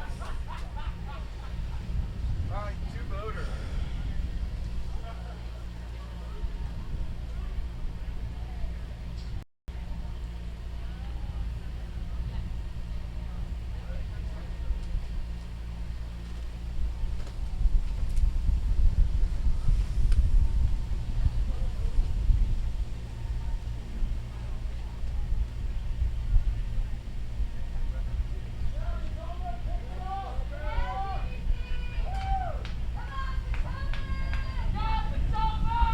Eyes on the line.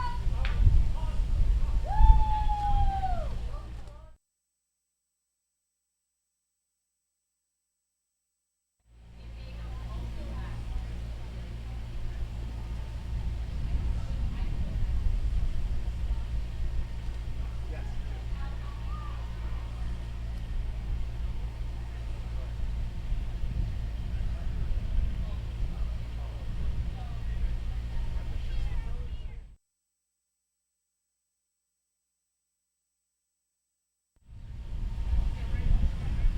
Next race on the course is the Women's Open C 4 without coxswain final. In lane 1, San Diego Rowing Club. Lane 2, Austin. Lane 3, Chinook.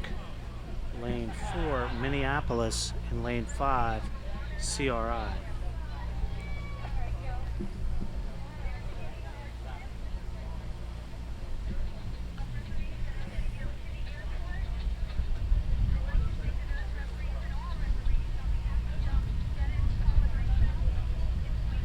Does he have a megaphone?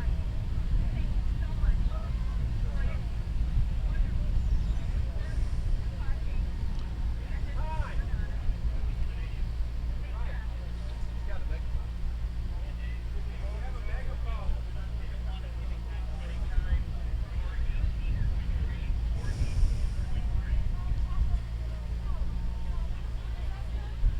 He got it 418.3.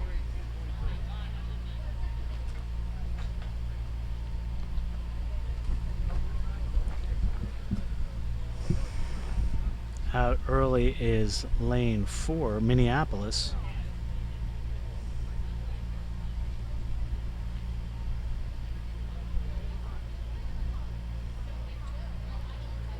Then a close race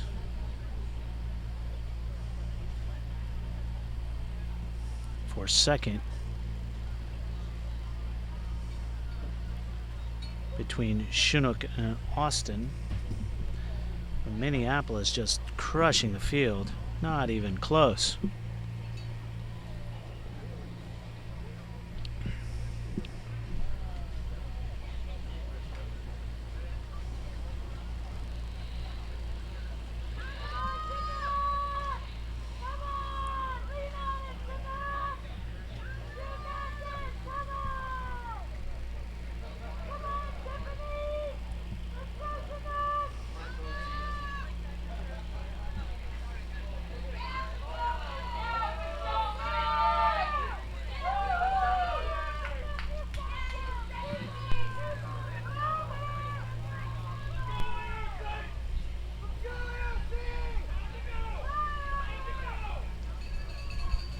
So it's Minneapolis, way out front, 20 seconds in the lead. And Austin and Chinook vying for second. It looks like Chinook has the second place at the moment with the 100 meters to go, but they're good 100 meters behind the Minneapolis.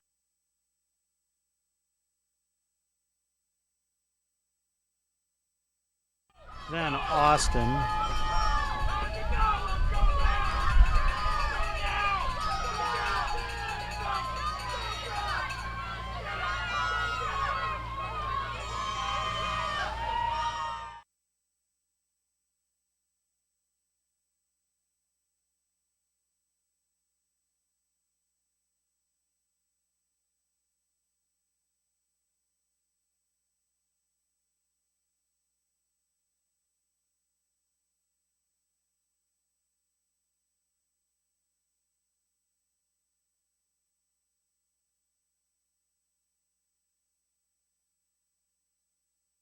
Lane 3, Detroit.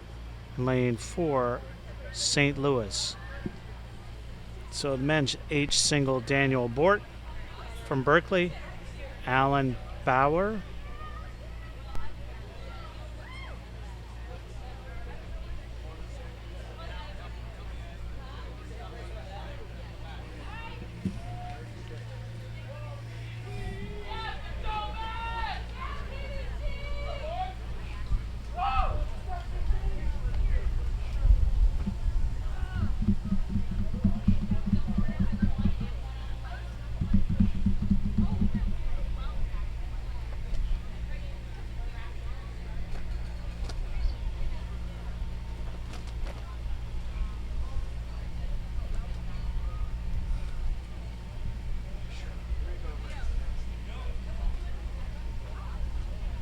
There's a delay at the start.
Okay, next start is the men's lightweight H single.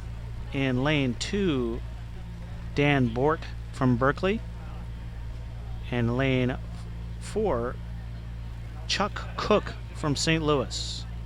We have alignment and they are off. Chuck Cook had a very nice start and took the early lead, I believe.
Two-boat race.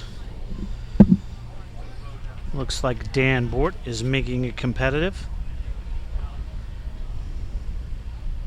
Chuck Cook on the outside, Dan Bort on the inside. Dan from Berkeley, Chuck from St. Louis.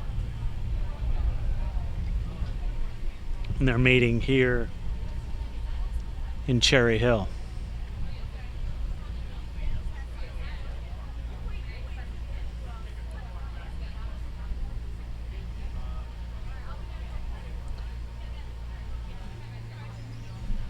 The men's H single final.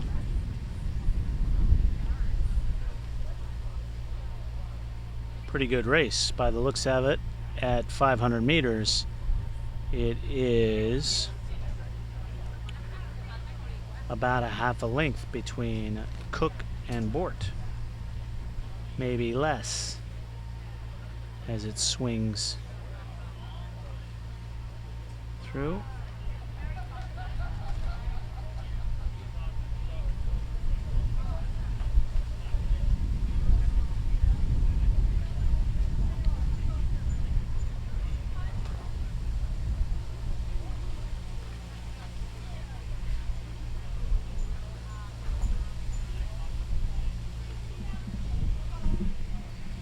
Split screen.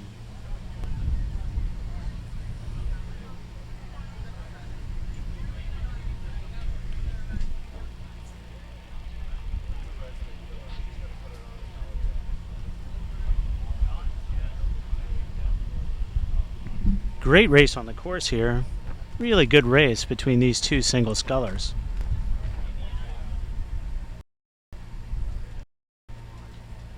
Not more than a length separating them.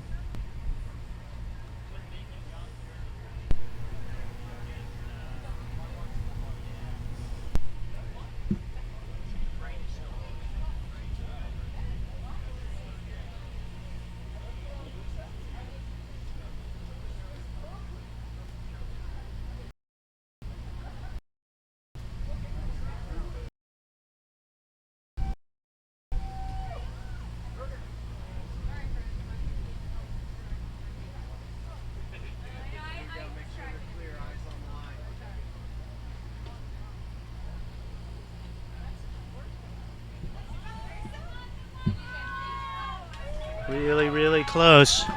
Really, really close as we come in.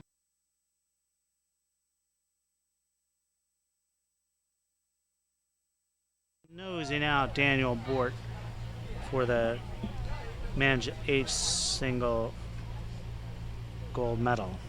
Now up on the course, the women's Open F8. In lane 1, Chester River. Lane 2, Saugatuck. Lane 3, Chinook. Lane 4, Masters Coaching. And lane 5, Skidmore.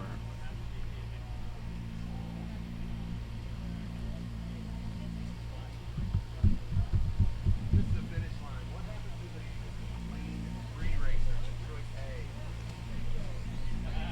A? DNS.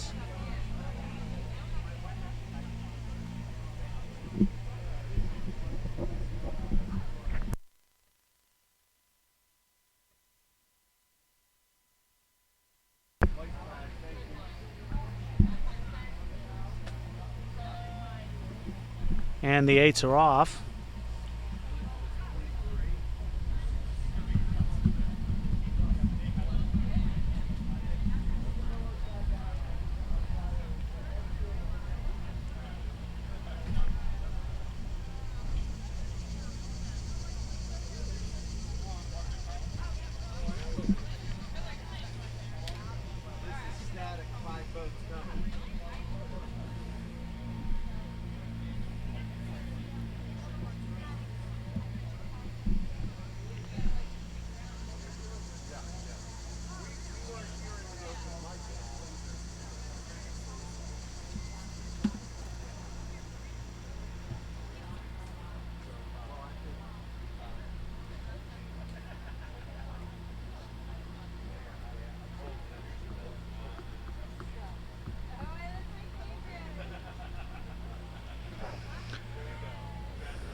And early in the race,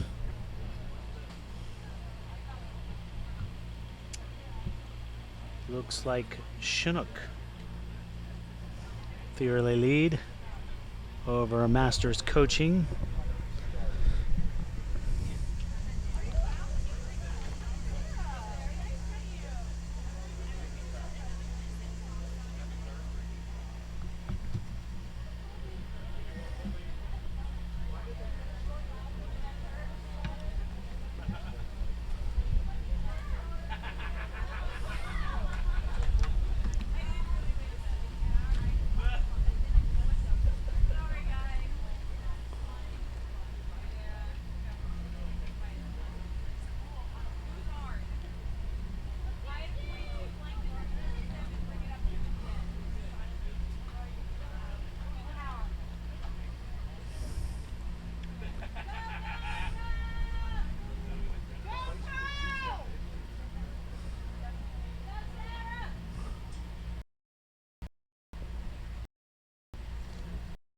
There is Chinook with Masters Coaching right off their starboard side there. Looks like Chinook has a 3/4 length or more lead.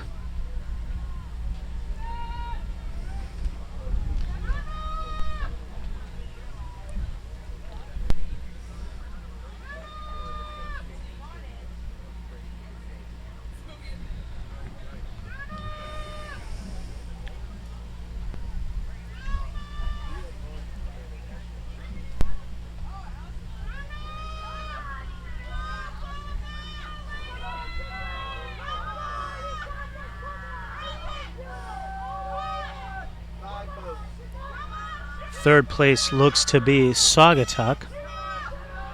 But here is Chinook and Masters Coaching. Chinook with a substantial lead as the angle changes.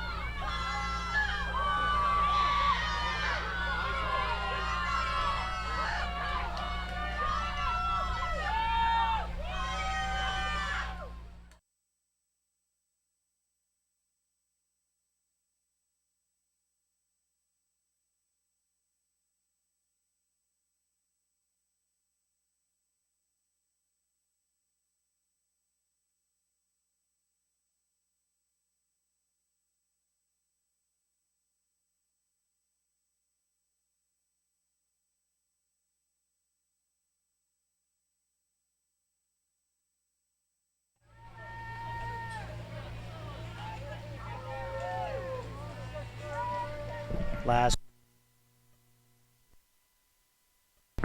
There's Chester River.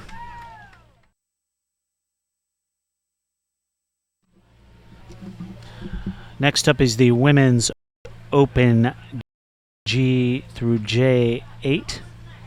In lane 1, Syracuse Chargers. Lane 2, Vesper. Lane 3, San Diego. Lane 4, Masters Coaching. And lane 5, Vesper.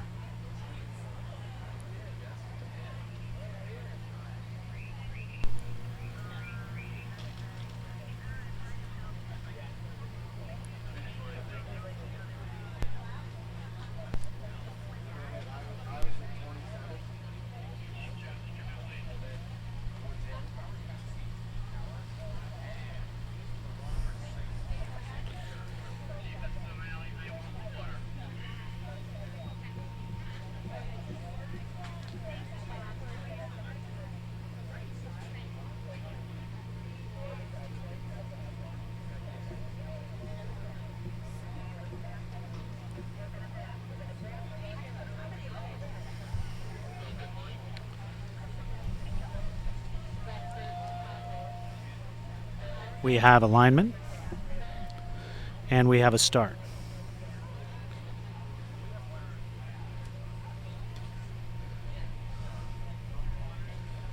Off nicely looks to be San Diego. Masters Coaching.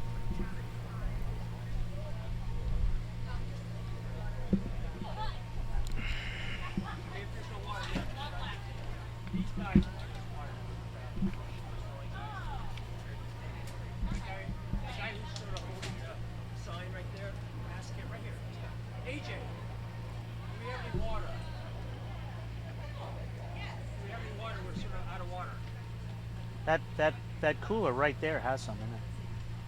Cooler right at the bottom has some. It's right there. It's cooler right there. She just went in. There's nothing in it. There's a case then right inside. Inside the trailer. Okay. Case inside the trailer.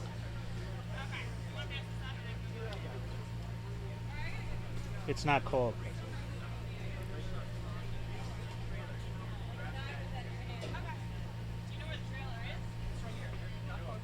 We're sitting on it right here.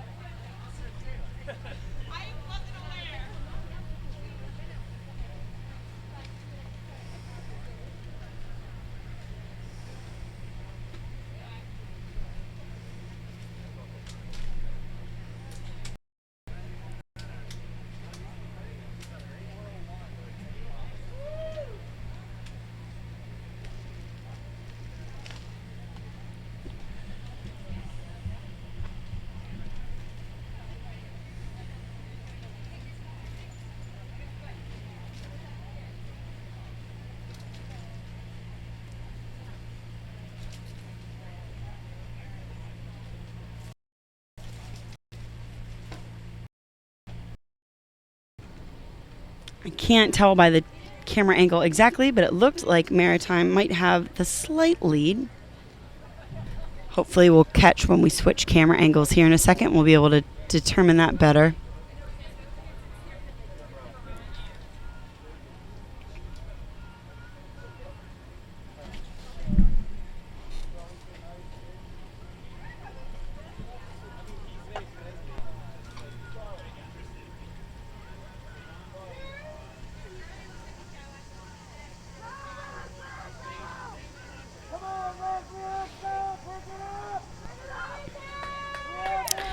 Welcome back. We apologize if we lost the stream for a little bit. You're seeing the sprint of the Women's Open Sea double final. And it seems as Maritime has been able to hold their slight lead, but Baltimore is definitely giving them a run for their money. And it looks like we are going to have a great finish here. Close field with Western Reserve trying to creep up onto that Baltimore crew.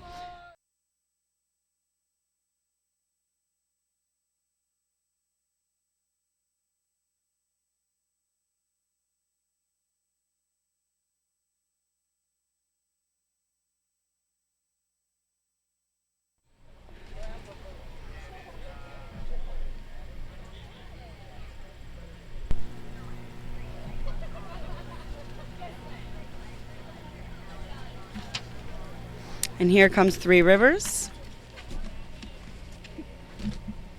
And I will swing it back to Paul for the men's Open C8 final.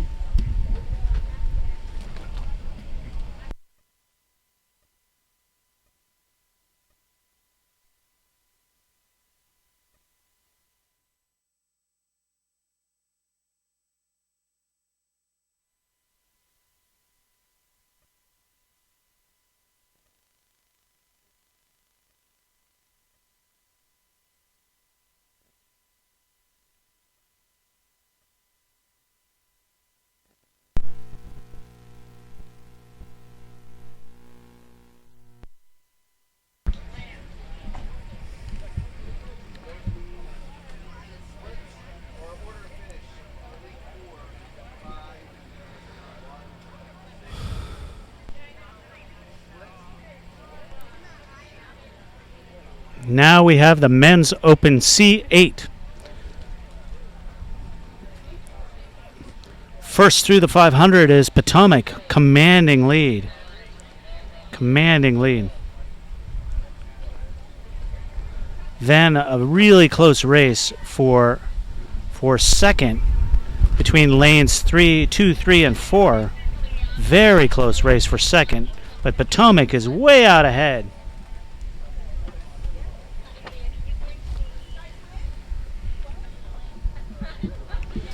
Way out ahead in this C men's 8. Hudson River, San Diego, and River Rowing all vying for second place. Hudson River, San Diego, and River Rowing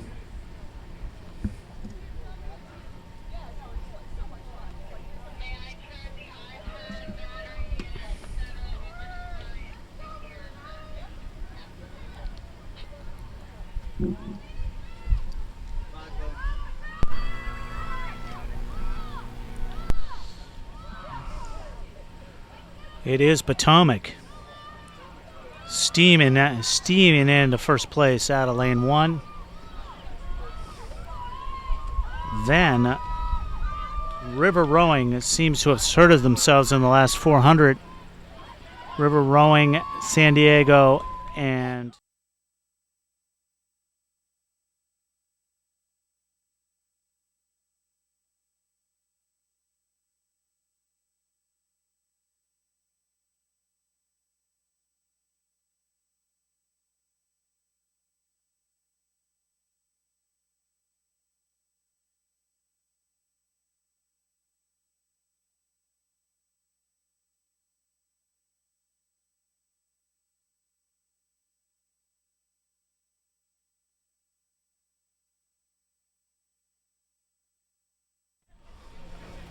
next on the course is the Women's Open A single. In lane 1, Riverfront Recapture. Lane 2, Three Rivers. Lane 3, San Diego. Lane 4, Calusa Coast. Lane 5, CRI. And lane 6, White Marsh Boat Club.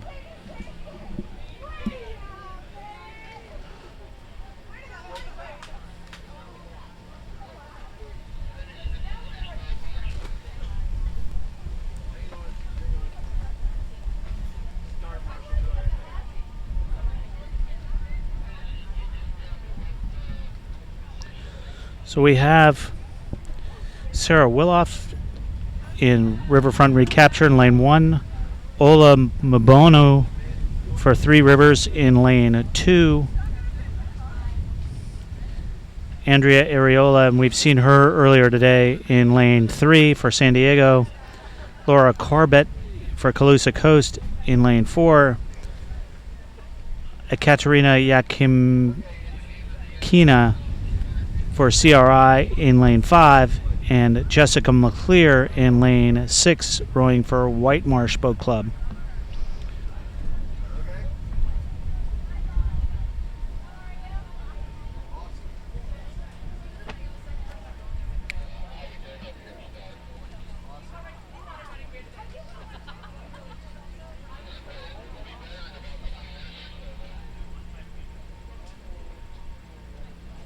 Yeah, 1, 4.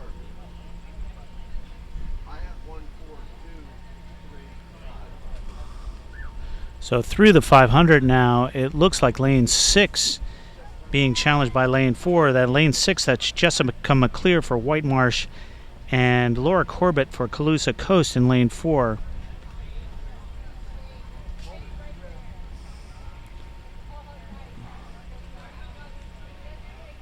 Although lane 4 looks like she has now taken the lead with 400 meters to go, a commanding one. That's Calusa Coast Laura Corbett.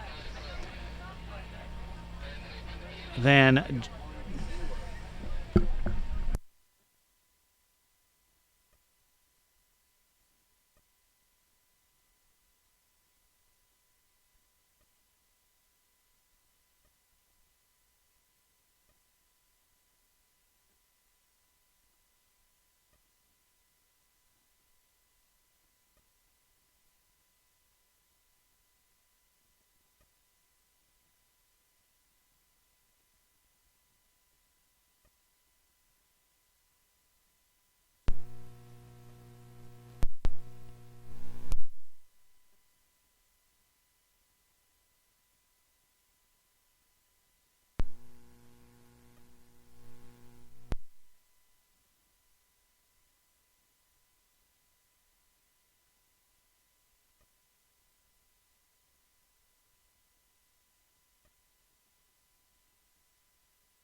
so to the finish line now is Laura Corbett from Calusa Coast.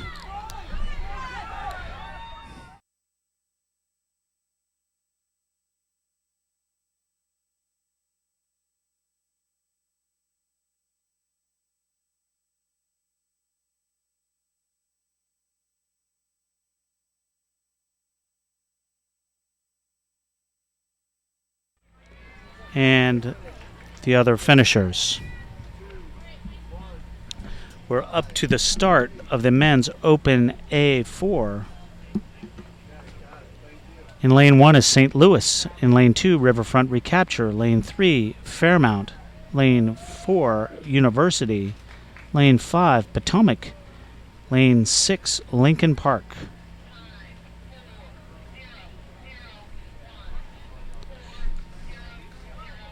We have alignment. The green flag up at the top of the screen there on the right-hand side indicates alignment. Look at the referees in the middle of the course. There, the flag is up, and then it drops in. That is the start.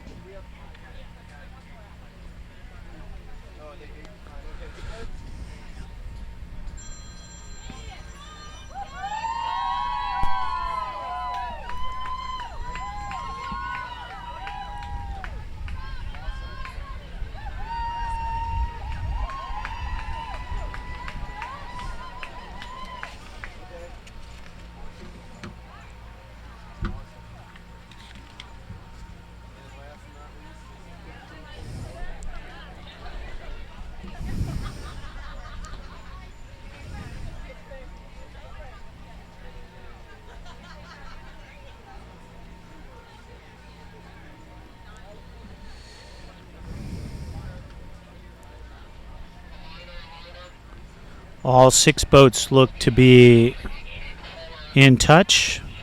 Perhaps lane 2 has dropped off the pace a little bit, but it's quite early yet, and I'm sure that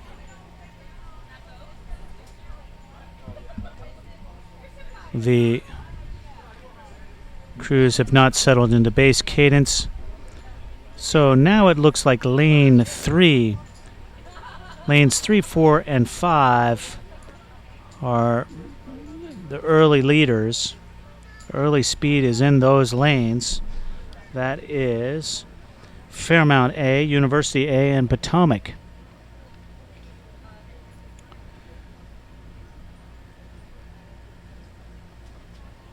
Fairmount, University, and Potomac straight across there, and then lane 6, Lincoln Park, and lane 1, St. Louis, with Riverfront Recapture about a length back. Length of open water back, perhaps.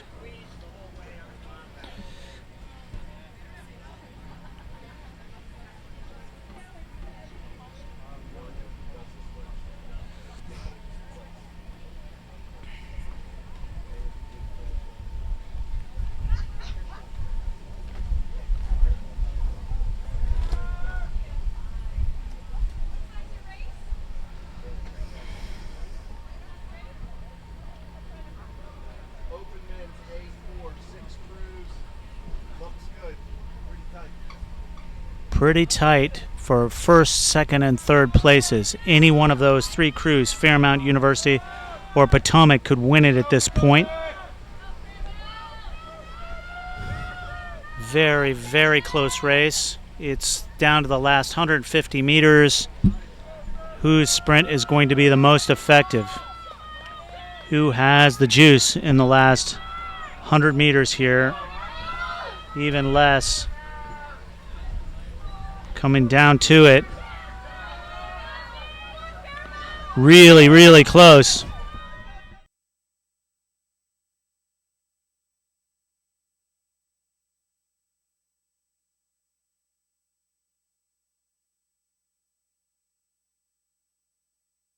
To Lincoln Park and then Riverfront Recapture.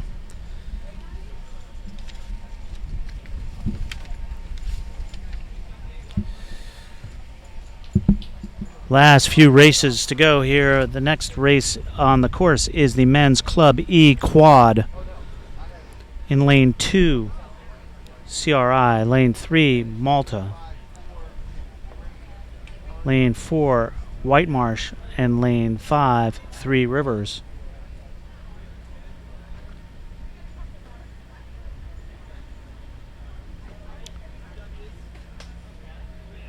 We don't have alignment as of yet.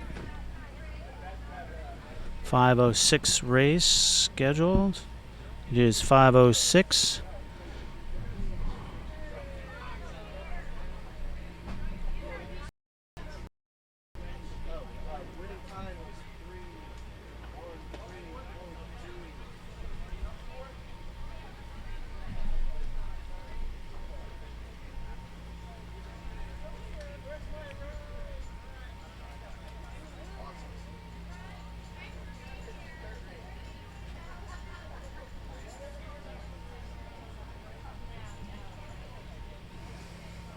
And they're off.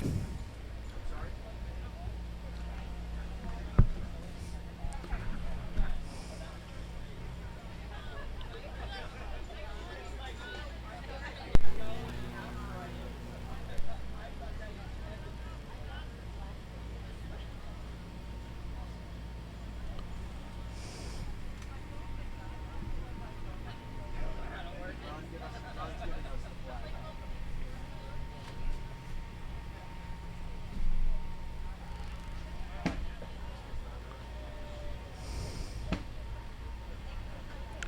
Four-boat race.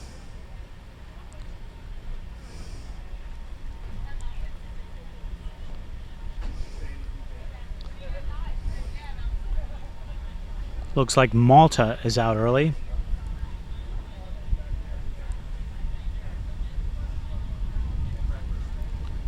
I just cautioned him a couple times.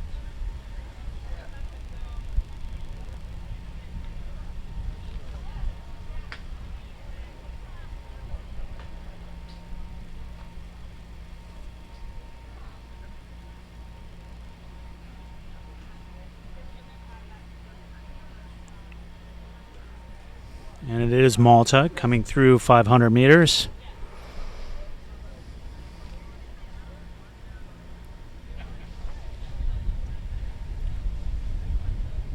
Maltese crosses on their light blue blades.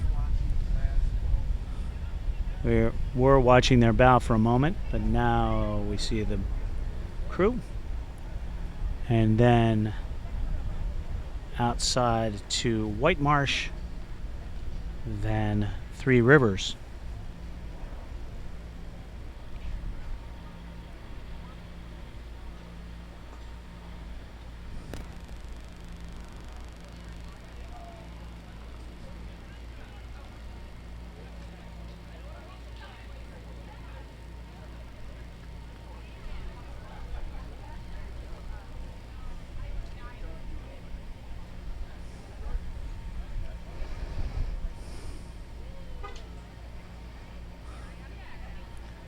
And there is White Marsh and there is Three Rivers.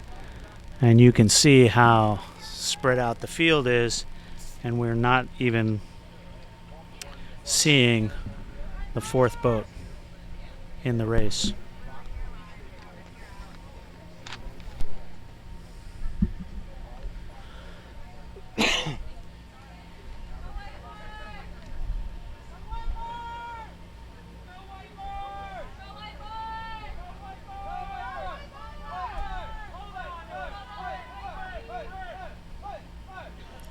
There's a good shot of the Malta crew driving to the finish line. 50 meters to go now.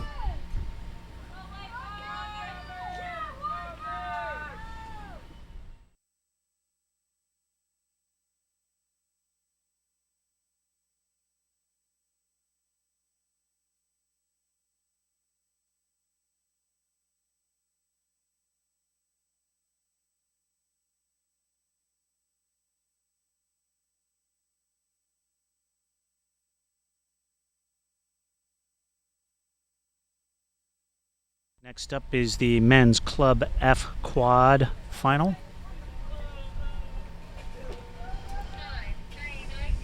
In lane 1, San Diego Rowing Club. Lane 2, Detroit. Lane 3, Saugatuck. Lane 4, Minneapolis. Lane 5, Wyandotte. And lane 6, Minneapolis A.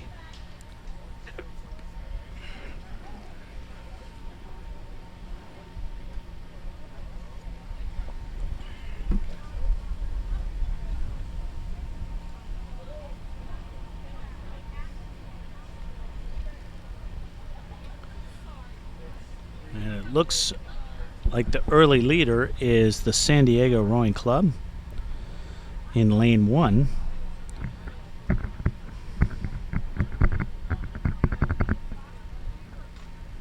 And as the camera pans to a better angle, we will be able to see the relative positions of the boats.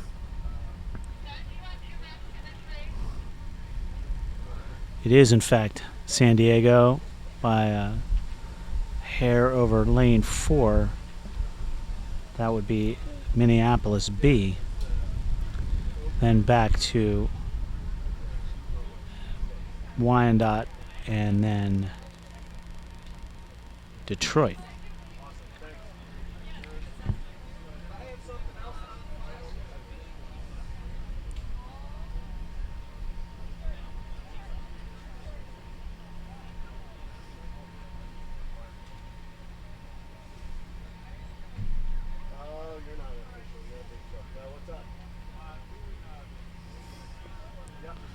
There's the San Diego crew rowing by themselves. There's the Detroit Boat Club trailing slightly to Minneapolis.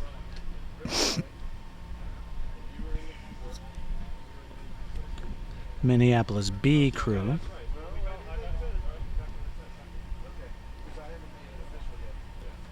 And outside is Wyandotte. So will Detroit be able to best Wyandotte? Whoop. So Minneapolis B has come on to San Diego here as the race comes down to the finish. It's quite close. There's San Diego's bow. Will they have enough angle to prevail?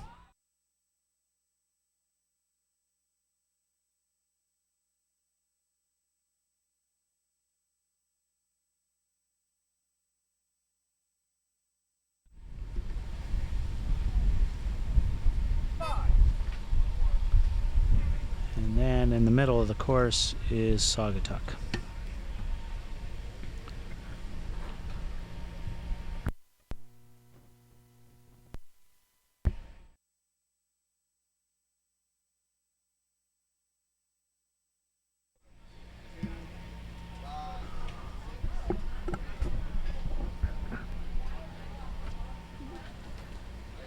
Next race on the course, just off the start, is the men's G through J quad.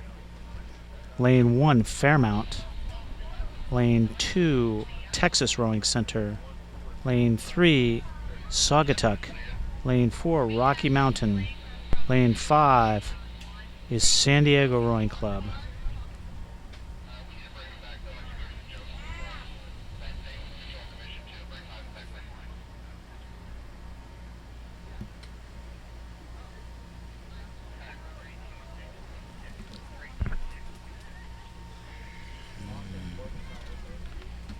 We just have 3 races to go now.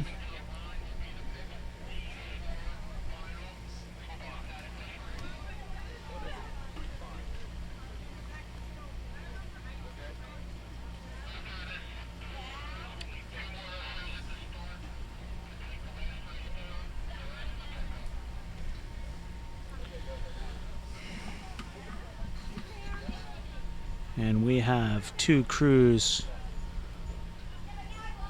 off the line quickly, particularly lane 2, that's the Texas Rowing Center, and lane 1, that's the Fairmount Rowing Association.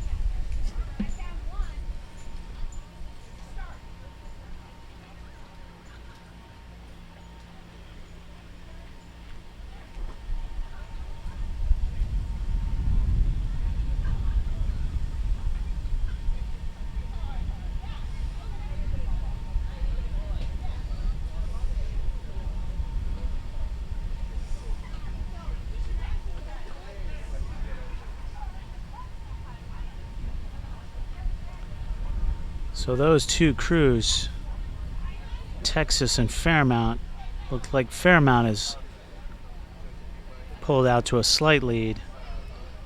They have rowed away from the rest of the field.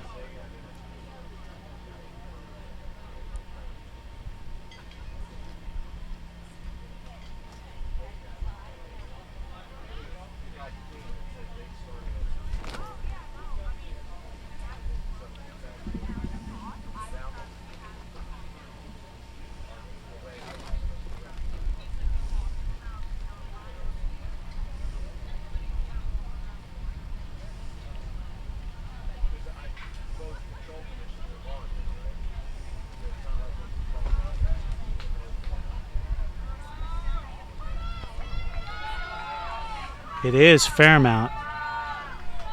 It is Fairmount now driving to the line.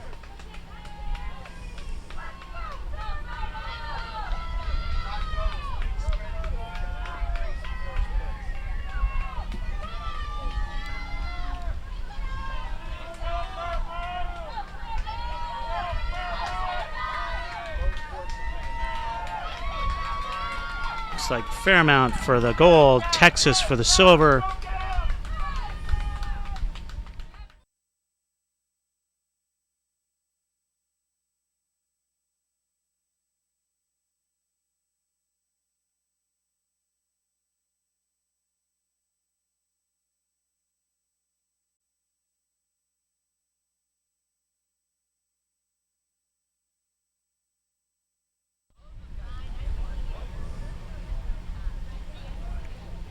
Here comes San Diego.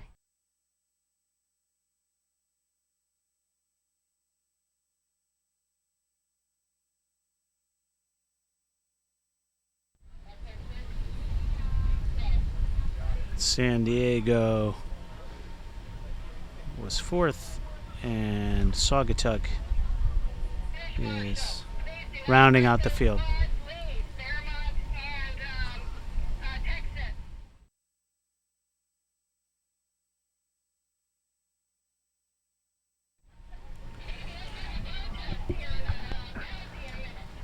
Next up is the men's D4. In lane 1, Sarasota. Lane 2, Chinook. Lane 3, East Arm. Lane 4, San Diego. Lane 5, Avalon Ridley Graduate. And lane 6, Masters Coaching.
Looks like first across the 500 is lane 3.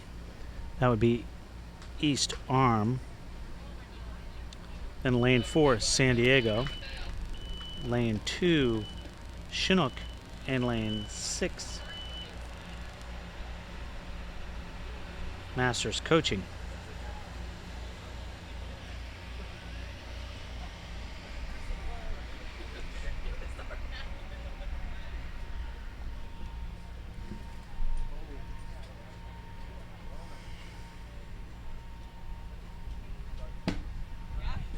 There is a good shot of the lane 3 crew. That's East Arm, rowing quite low and controlled, but a good balance and boatmanship, no wasted effort. Lane 2, Chinook, doing their best to come back, as well as San Diego.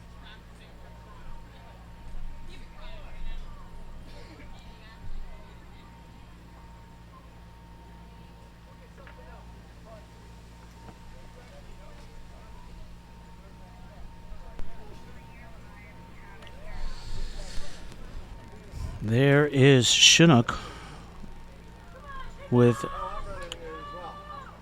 there is East Arm with San Diego in the background and Masters Coaching in the further back.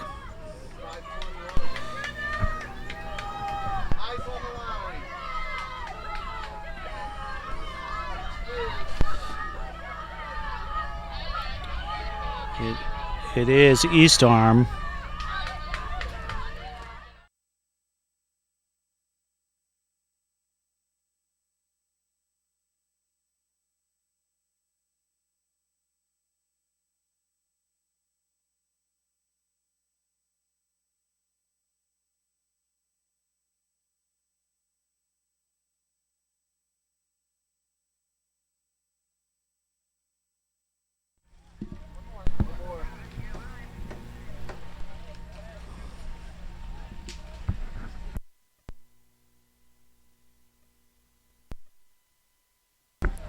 Okay, the last race of the day, last race of the regatta is the mixed B quad final. In lane 1, Greater Columbus. Lane 2, Riverfront Recapture. Lane 3, Jacksonville. Lane 4, Great River. Give it to us. Lane 5, Saugatuck. Lane 6, OKC Riversport. Okay, let's do splits on that last one. So here we go. Last race of the afternoon, last race of the regatta.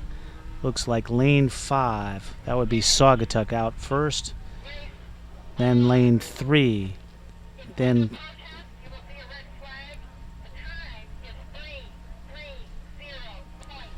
Greater Columbus looking sharp out there.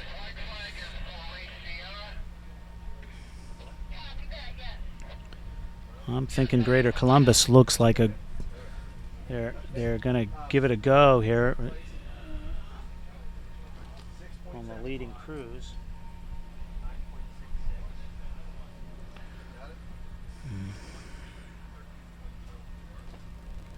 Wonderful.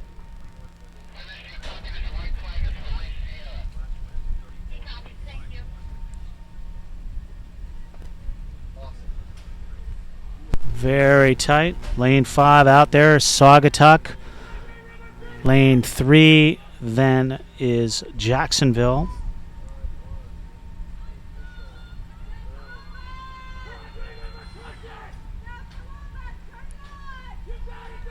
Six crews. Greater Columbus, big push to the line. Looks like the winner will be Saugatuck. There we have a good look at Saugatuck there.